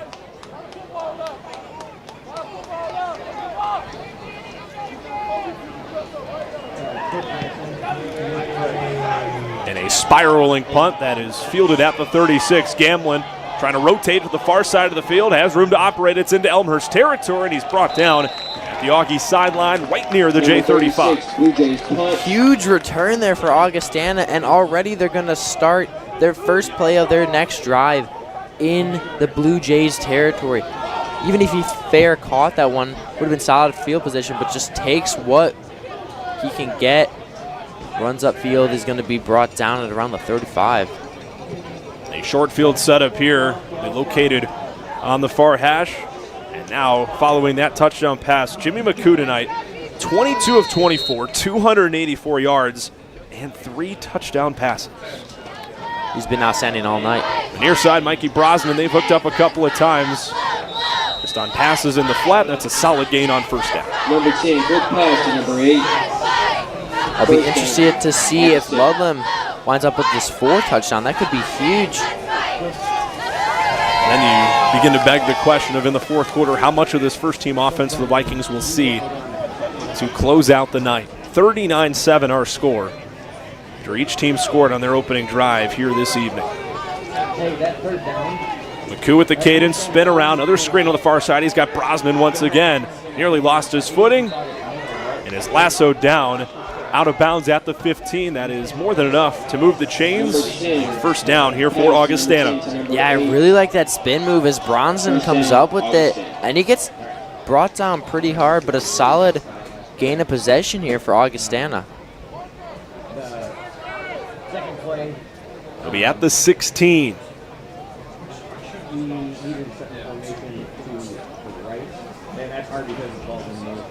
And Augie's been money in the red zone this season, especially tonight as well. This would be a huge stop here. I mean, despite the score being what it is right now for this Elmhurst defense, you look back to certain drives, regardless of the outcome of the game, and what were you able to capitalize on? McCoo rolls out, fires a missile near side of the field. It is caught, and it is a touchdown. Quick pass from number 10 to number 23. A.J. Zerwes, sophomore receiver from Morris, for 6. Wow, another touchdown starting this drive off insane. They're going to have 45 points, exactly what you need, and just outstanding with 6:07 left to go in this 3rd quarter. McCoo now 25 of 27, 319 yards, 4 passing touchdowns, QBR of 240. And a completion percentage at 93%. The extra point is blocked by the Jays. They're going to look to bring it back. And it's only able to get out near the 25. That is the first PAT miss of the season for Jacob Garbett on the Augie side. So with 6:07 to play in the 3rd quarter, 45-7 is our score. Yeah, first miss, and there's really nothing he could have done about that one since that was blocked. But that will give you some momentum if you're Elmhurst. Just a good note to know your special teams is there with you in and out of all of these games. Now once again, the J offense got time to operate here. 21 minutes, 7 seconds remain in this game. I'll ask you the question. What are you looking to see from this offensive unit? Obviously, you're trailing by 38 points, so I'm not going to expect you to say, come back and win this game, so to speak. But what little things are you looking to see from Odom and the rest of this unit to just try and build positive momentum before they hit the road to St. Louis next week to take on a really good WashU program? I'm looking at two main things. The first thing is throwing the ball and throwing it deep, because they have been down so much, and I'm very surprised on how they have not really been throwing the ball, especially when you're down this much. And then the second thing is the O-line. Just create momentum for Odom, because Odom has been scrambling all night tonight. Maybe if Odom has 1 or 2 more seconds in the pocket, he'll get more completions. And Odom tonight, 9 of 13, 112 yards, a touchdown, and a pick. There's not a lot of opportunities. This one is a boot from Garbett. That'll land in the end zone for a touchback. First kickoff from either side we have not seen returned here tonight. Yeah, that one was a massive kick, booted all the way to the back. You talk about Garbett, 47 yards on that field goal for Augie in that 2-minute drill to close out the first half. Not really a 2-minute drill, more like a minute and 10-second drill, but still, they had it at their own 10, John. They got him a chance. Those are the opportunities, despite the score of the game. You run through those situations in practice all the time, but in this conference, you don't really get a lot of those opportunities to kick a field goal, get it in for 3, and that was perfectly executed. You tip your cap to the Augie offense. Yeah, and that's a perfect scenario to do it when you're winning that much with that much time left. Even though there's only 1 minute, 11 seconds left in that scenario, use your 2-minute offense. It gets a lot of experiment. I mean, you can run that in practice, but there's nothing like having it in a game-like situation. Odom rolling out, first play of the drive, pass complete to Odom, where he is hit hard near the 30. Yeah, that was a very, very hard hit. Odom with the ball, just looking, rolling once again as this D-line has been unstoppable. And huge hit. And still was able to pick up 7.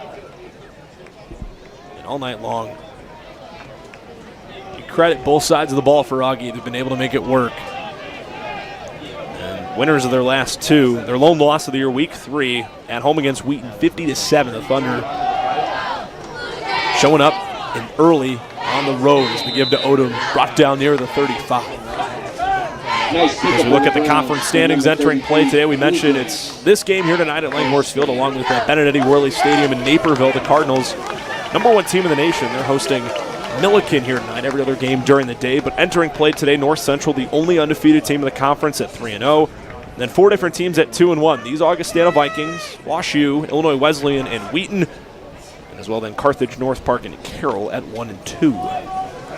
Yeah, so a pretty tight standing race, but going back to North Central, they have been a powerhouse, and they have been a powerhouse for a very long time. It'll be a give to Odom on first down, trying to work it to the far side, shakes off a couple of tacklers, stays on his feet, and is pushed out right near the marker, the Augustana sideline near the 45. That should be enough, John, for another Blue Jay first down. Yeah, hopefully it is enough, and that would be massive, as Elms really just looking like Marshawn Lynch right there, breaking some tackles. They're going to say he's actually out near the 44. So 2nd and 1 to gain. I thought he was out near the 45, but still, and it's good to see. He's now got 12 carries for 31 yards. Just didn't have a lot of holes to run through. This defensive line for Augustana has been so strong tonight. Any opportunity he gets to break one free. That's what this offensive staff is trying to see. It'll be the sophomore up the middle here, Mason Leach. And once again, pushed into a pile. And looking to see if that will move the chains, and it will. Yeah, great first down there, and going back to what you said, it's very hard to find holes, so you really have to shed and block tackles and just power your way through this, because this Augustana defense, like I've said many times, is a powerhouse, and they've been outstanding so far tonight. And clock rolling, 3:50 to play here in the 3rd. 3 receivers in this formation. Odom remaining in shotgun. Some movement at the line. And no flag, though. To see if maybe there's an offsides on Augustana. That run up the middle might be good for just a yard. I think it might be, and that might be a Second and 9, but interesting decision by the refs. Definitely looked like Augustana was offsides. Instead, no handkerchiefs on the field. And with plenty of time in the play clock, Elmhurst breaks their huddle.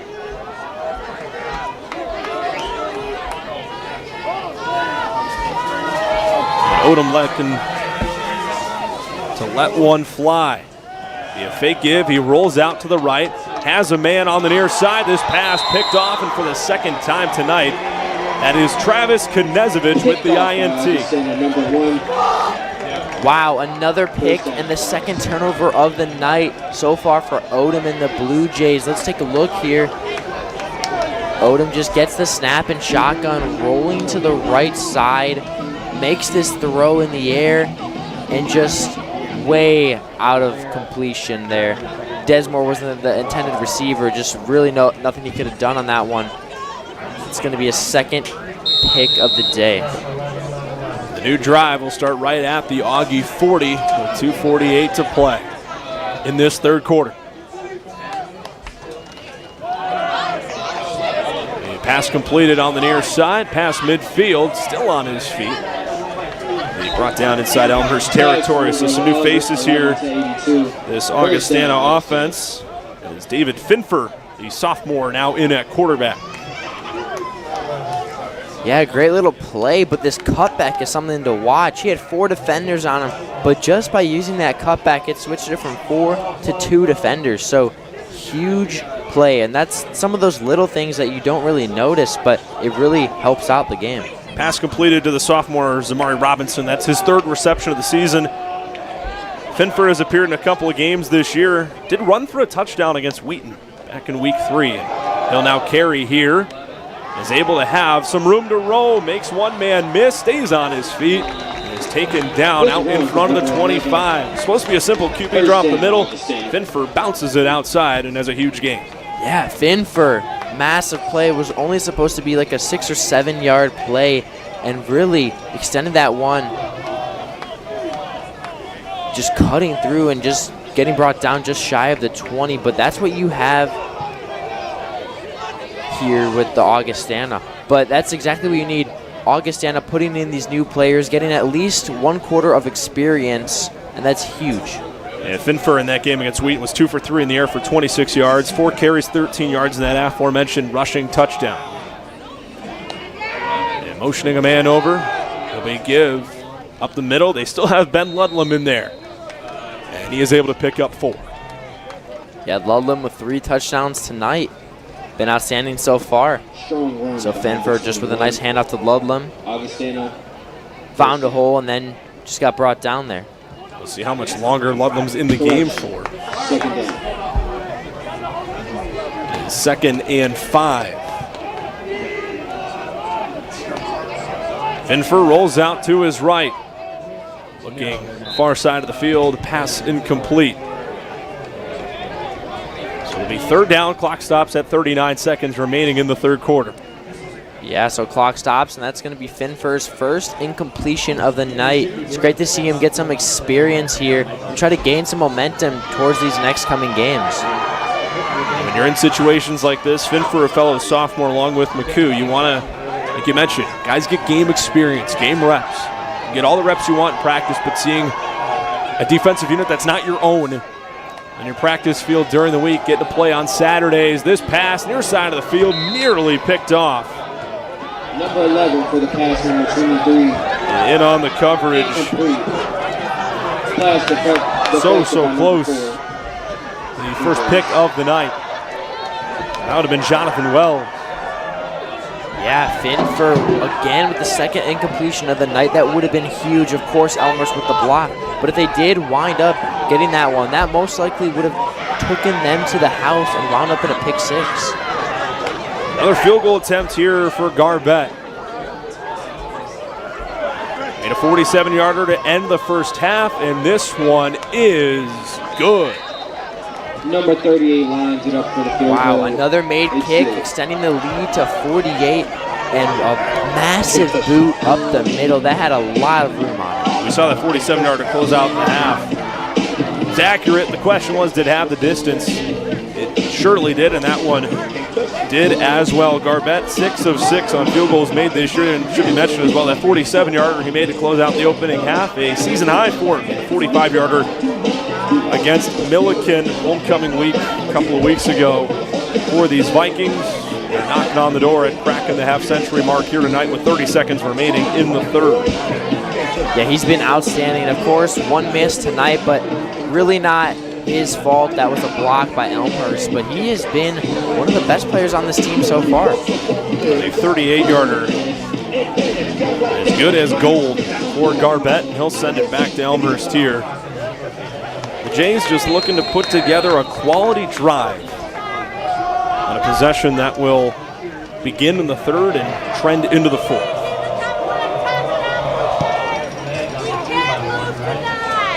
This one off the hands of Maddox, and a roll out of the back of the end zone. Back-to-back touchbacks off the leg of Garbett. Number 38, Augustana kicks to number That's where this drive will begin for the Jays.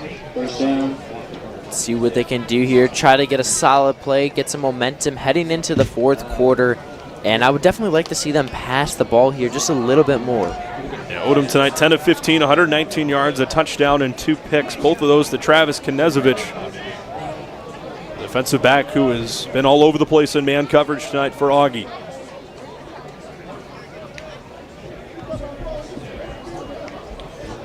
And they're moving this over to the near hash. 26 seconds remaining. It'll start right at the 25. And you talk about McCoo. His night is done. 319 yards for Augie. 25 of 27. 2 incomplete passes the entire game. A give to Elms, is able to work past the line, get to the second level, and is brought down at the 29. Yeah, that is an absolutely crazy stat line. 25 for 27 completions, 319 yards, 4 touchdowns. But what makes that even crazier is he didn't even sniff the fourth quarter. And with 5 seconds remaining, that will be the final play in quarter 3. 48-7 in favor of Augustana, the final 15 minutes on the other side of this break here on the CCIW Network.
The fourth quarter will begin.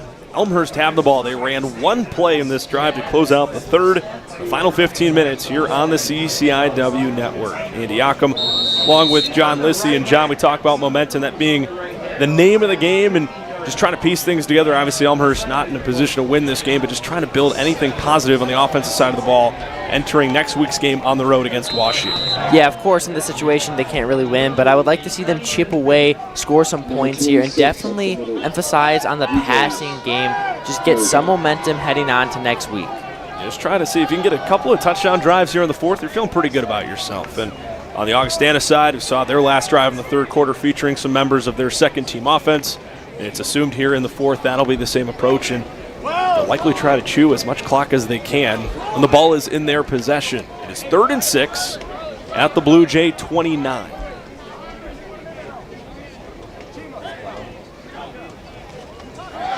Odom drops back, 4-man pressure. To move out to the near side. Big block thrown to the backfield. Odom is out past the 30. And we'll see where the spot is. It does look to be 4th down. Yeah, that's going to bring up a big 4th down. Of course, they're going to go for that, but let's take a look here. Odom again in pressure, trying to escape, and a huge block, just shoving him. It was Javon Manuel, the left guard. That's a big man block there, but it is short of the line to gain, and it'll bring out the punt team for Elmhurst. 4th and 2 at the J33. It's interesting because with this punt, you know Augustana's realistically just going to chew out the clock and give you less time for you to work on anything. Now we're going to get a timeout for Elmhurst, their first of this second half. First timeout from either team here in half number 2. And right now, if you're Augustana, we mentioned, you see the ground game tonight. Ben Ludlam, 8 carries, 83 yards, and a score. You haven't really seen much from Josh Lim. The back right behind him, he's got 3 touches all night long. You could see a lot of Lim here in the 4th quarter. Oh yeah, of course. You're going to see a lot of it tonight, and just getting everyone in there. Especially, you have a full, solid 4th quarter. Of course, the game at this point, we most likely know the outcome here. So getting as many people as possible in would be beneficial here. Talk about just not even for this season, for growth of the program. It's a conversation I had earlier with McCoo being a sophomore and putting up the numbers he's put up this season, trying to build that positively, not just this year, but for years to come. You still get 2 more years with this guy as your quarterback. You want to make the most of it. Yeah, and experience is big, especially when it's in-game experience. You kind of know your own defense by now at practice, so getting that real game feel. And the even bigger thing about it is you're up, you know you're going to win, so you have more room to work with and you have more confidence. And out of the timeout. So again, the man back is J.J. Gamlin to return for Augustana. He is set up on the near hash right at his own 35-yard line.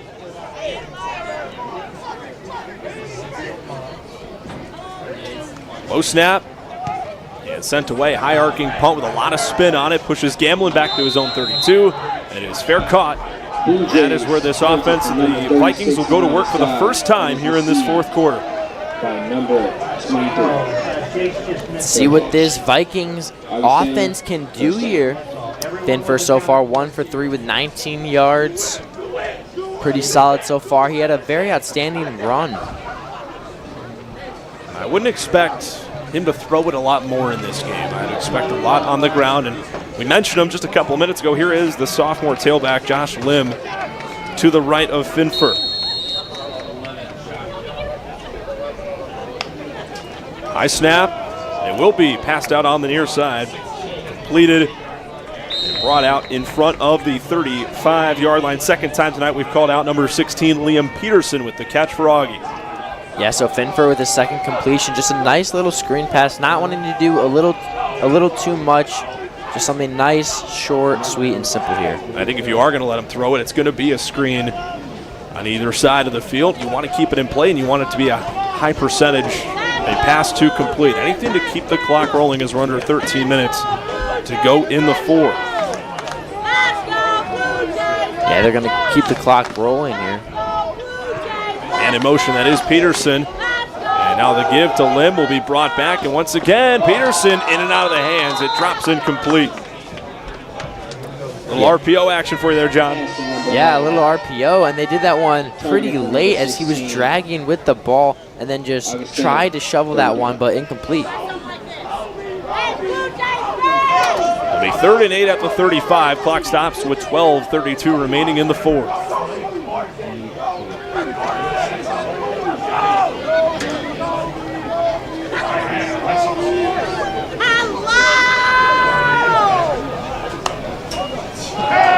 Another pass here. Finfer, screen near side, bobbled by Lim. Pass complete. He is wrestled down immediately by Mason Allen with the solo tackle in open space.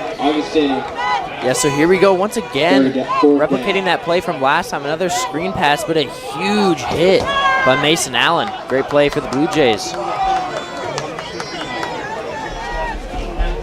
And we'll see the punt team here for Augustana. Not seen this unit tonight. And for good reason. They've been able to put up points early and often. There's Jacob Turha.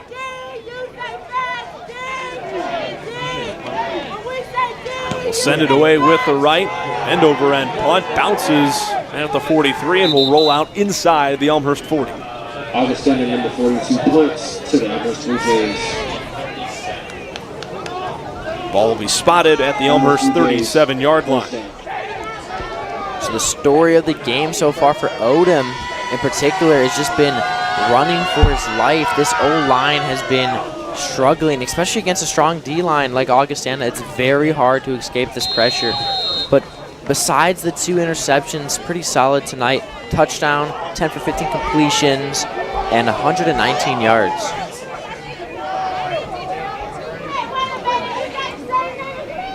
Odom looks to both backs at either side, Leach and Elms.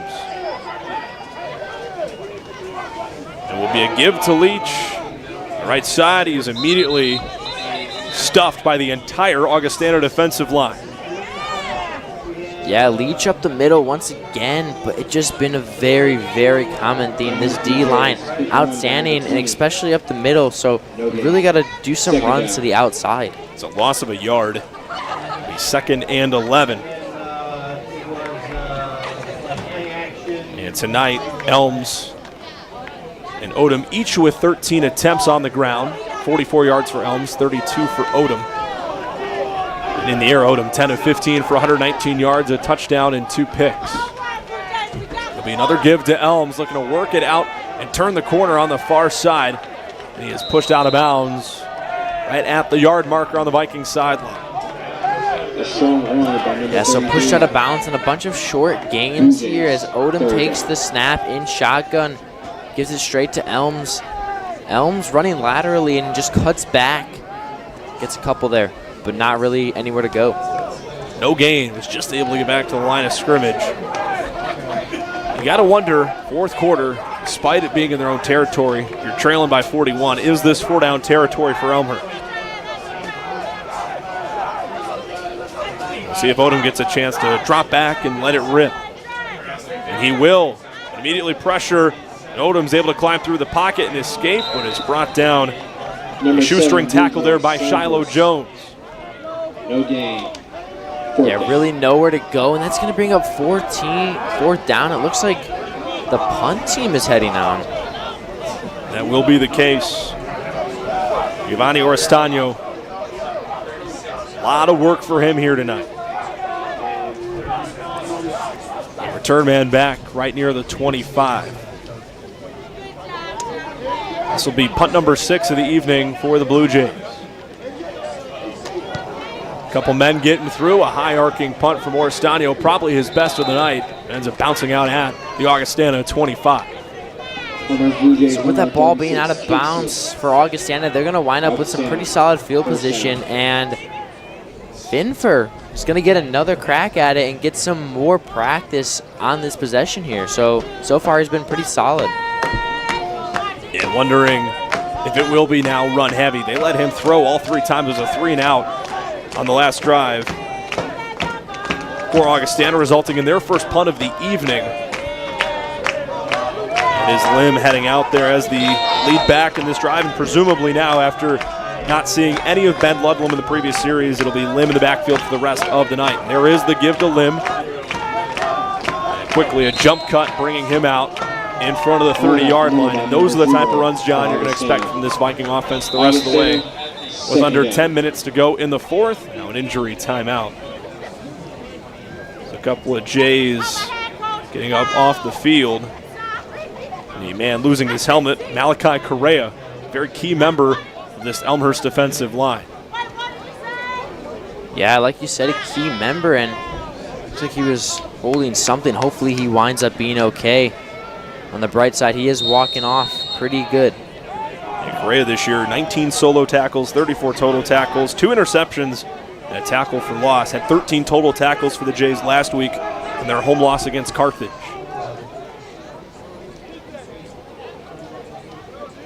Now seeing some subs. Plenty of time on the play clock for Augustana at 19 seconds. High snap, Finfer going to let it fly. A screen pass the far side of the field. 3rd reception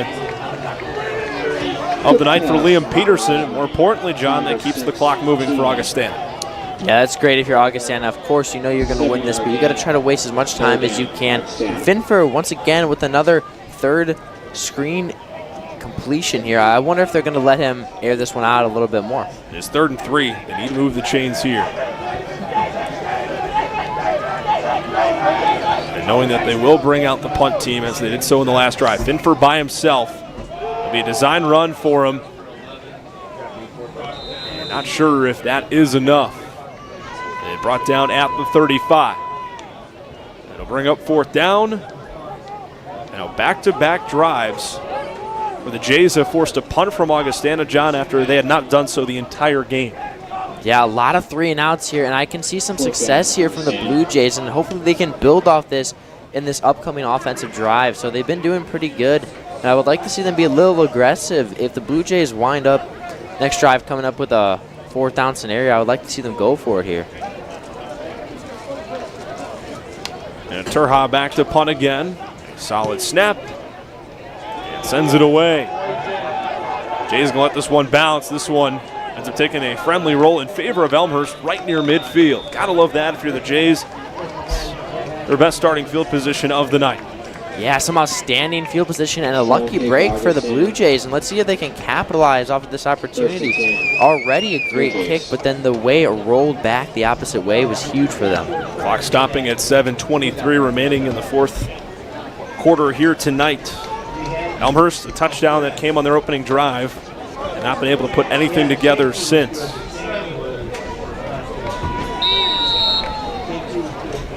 So here we go. Blue Jays step onto the field once again. Let's see if they can do something here with the ball at midfield. It's right out the far hash. 3 receivers, 1 on the far, 2 on the near.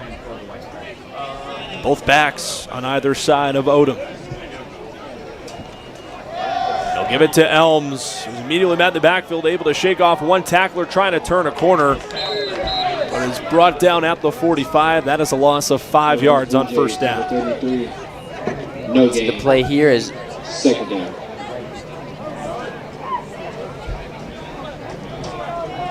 Elms breaking that tackle, tried to, but just wound up coming down hard as he lost it there.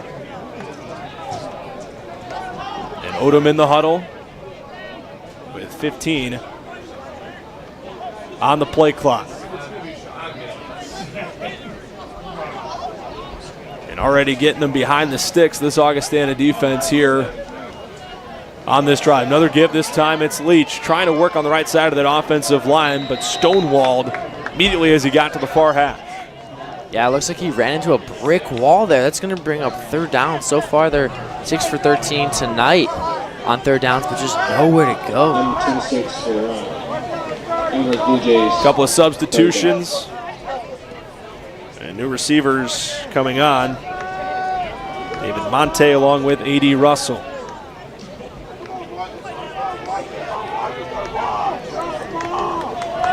Odom now looking to the sideline, seeing what the play call will be here for 3rd and 14. Ball right at the 46.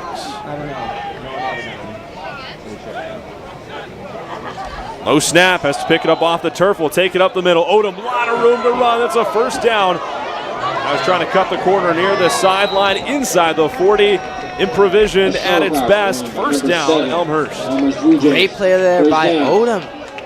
Play starts off with a low snap, but he capitalizes off the opportunity using his running ability, cuts back towards the end of the play, ultimately brought down at around the 40, but huge play, especially they struggled at the start of that play, and they just wound up with a great play. Turning in what could have been a disaster. An extremely positive gain is inside the 40.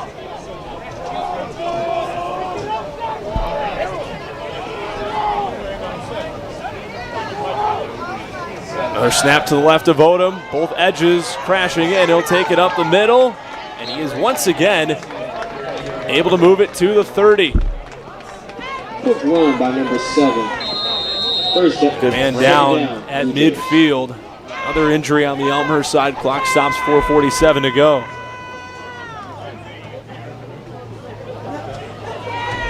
And quickly up on his feet. Then is Jalen Thurman, the left tackle. Now jogging off the field. Getting some chuckles as well from his teammates on the sideline. It'll be 2nd and 2. Said Odom went down at the 31. So here we go. Let's see what Elmhurst does here. The best field position they've had in a while. And let's see if they can ultimately end up capitalizing off of that here. A lot of it's been with Odom's legs. We'll see if they have any design runs on tap for him. Instead, it's a give to Elms up the middle. And he is immediately wrestled down. Nowhere to really go here. It's been a very, very common theme. At this point in the game, I'm surprised why they're not risking a little bit more, doing something here, just running straight into this brick wall defense. Was enough for a first down. Ball will be spotted at the 28.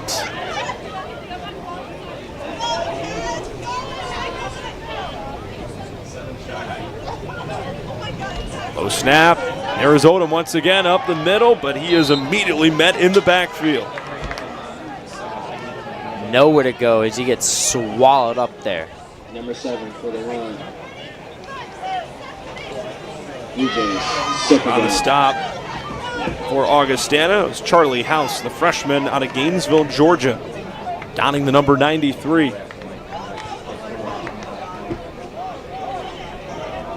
Let's see what they do here on 2nd and 11.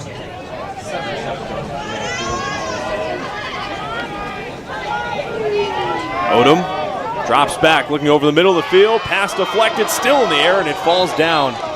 At one point, nearly a completion. At one point, nearly an INT. It turns into an incomplete pass. A little bit of everything on that play there. As that ball was like a pinball machine, just bobbling around. It'll end up being 3rd and 11. Odom with that pass up the middle, just everyone got their hands on it. I think now you could even say, especially in opponent territory, this is a 4-down situation. Getting 2 cracks at it, seeing how much they could pick up on 3rd down.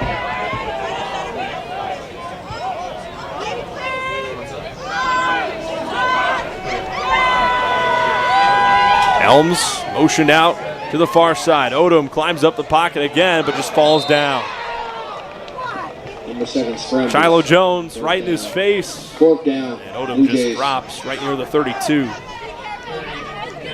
Yeah, Odom with really nowhere to go, and it looks like they're going to keep the offense on the field. This is going to be the first 4th down attempt tonight for the Blue Jays. The 4th and 14.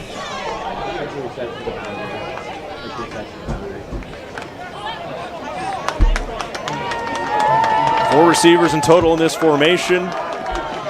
Elms joining Odom in the backfield. Coming over on the near side is Desmore. Odom drops back, looking deep, far side of the field. It falls incomplete. Not a bad ball, but just out of the reach of Preston Samard. It's a turnover on downs with 2:16 remaining in the 4th. Finally, Odom and the Blue Jays throw this ball deep on 4th and 14, but just shy of the intended receiver. That could have been huge, but at least they know they're able to somewhat get it. And it was overall a great play. So that'll be up to the second team offense for Augustana to try and run down the final 2 minutes and 16 seconds. We get an automatic stoppage at the 2-minute timeout. As Finfer back out, giving it to Lim. Both lines going to work here in the final 2 minutes. Not much of a gain there for the 5'7" sophomore tailback. And that'll take us to the 2-minute timeout. That will take us to the 2-minute timeout. 48-7 our score here from Langhorst Field here on the CCIW Network. Thank you so much for tuning in this evening. This presentation of Elmhurst football. Andy Ockham alongside John Lissy. And John, looking at this entire effort today, you see the positive first drive. Elmhurst getting in the end zone, tying this game at 7, but Vikings have kept their foot on the pedal all evening long. Yeah, Elmhurst started this game off outstanding, bouncing back after the Augustana touchdown. But ever since then, they really have not been able to capitalize. 2 costly turnovers, and even besides those turnovers, just not been able to get those first downs. It'll be 2nd and 9. Out of the 2-minute timeout for the Augustana offense. They can pick up 1 first down on the ground. That should pretty much seal the deal here tonight. We look at the key individuals for Augie. Once again, we always circle back to Jimmy McCoo. One last time, we'll run through his stat line. The starting quarterback, the sophomore, 25 of 27 rather, 319 yards, 4 touchdowns. Here tonight, 3 total touchdowns from the lead running back, Ben Ludlam, 1 on the ground and 2 in the receiving game. Had 1 total touchdown, John, the entire season entering play here tonight. Those 2, a recipe for disaster for this Blue Jay defense. Yeah, tonight they've been outstanding, and they are a crazy duo, and it's really just hard to stop them. And what makes them even better is they put up all those crazy numbers before the 4th quarter even started. So that is an outstanding feat for Augustana. And credit the sophomore receiver for Elmhurst, A.D. Russell, a lone touchdown today for the Jays. His first touchdown of the season, entering this game as the team's leading receiver in both receptions and receiving yards, able to get on the board in that opening drive. Nice backside fade thrown there by Odom. 3rd down, Finfer will take it himself, far side, and trying to get the corner. He does. That is a first down as he's pushed out of bounds. Clock stops at 1 minute and 7 seconds remaining here in the 4th quarter. Yeah, so great first down, and of course, like you said, the clock stops here as he gets out of bounds, but it looks like they're just going to wind this one out and knee it, maybe even a run, but who knows here. You're okay with the clock stopping if it means you move the chains, because that's all you need. Now to wrap it up here tonight, Augustana will move to 4-1 this year, 3-1 in conference play. They're still undefeated away from Rock Island at 3-0, and the Blue Jays dropping to 1-4, 0-4 in conference, 1-2 here at home. First knee taken of a couple here to come. We are under 60 seconds remaining in the 4th quarter. Next week, Augustana back home. They'll take on Carroll. As we mentioned a couple of times, Elmhurst on the road. They'll head down to St. Louis to take on Wash U. Yeah, so this is going to be a costly loss for Elmhurst as they're going to wind up dropping to 1-4. Then they have back-to-back road games in 2 different states, so that is going to be rough. Hopefully they wind up winning at least one of those. Weird part of the schedule in the CCIW. Obviously, Wash U only, not much longer, they are only in the CCIW for football. And then, as you mentioned, 2 different states. On the 25th, they'll head to Carroll, but then they're back here, back-to-back home games against 2 of the better teams in this conference. Wheaton on the 1st for Senior Day, North Central on the 8th. 1 knee to do it, and that'll wrap it up here tonight. 48-7 the final. Before we sign off, John, any final thoughts from tonight's game?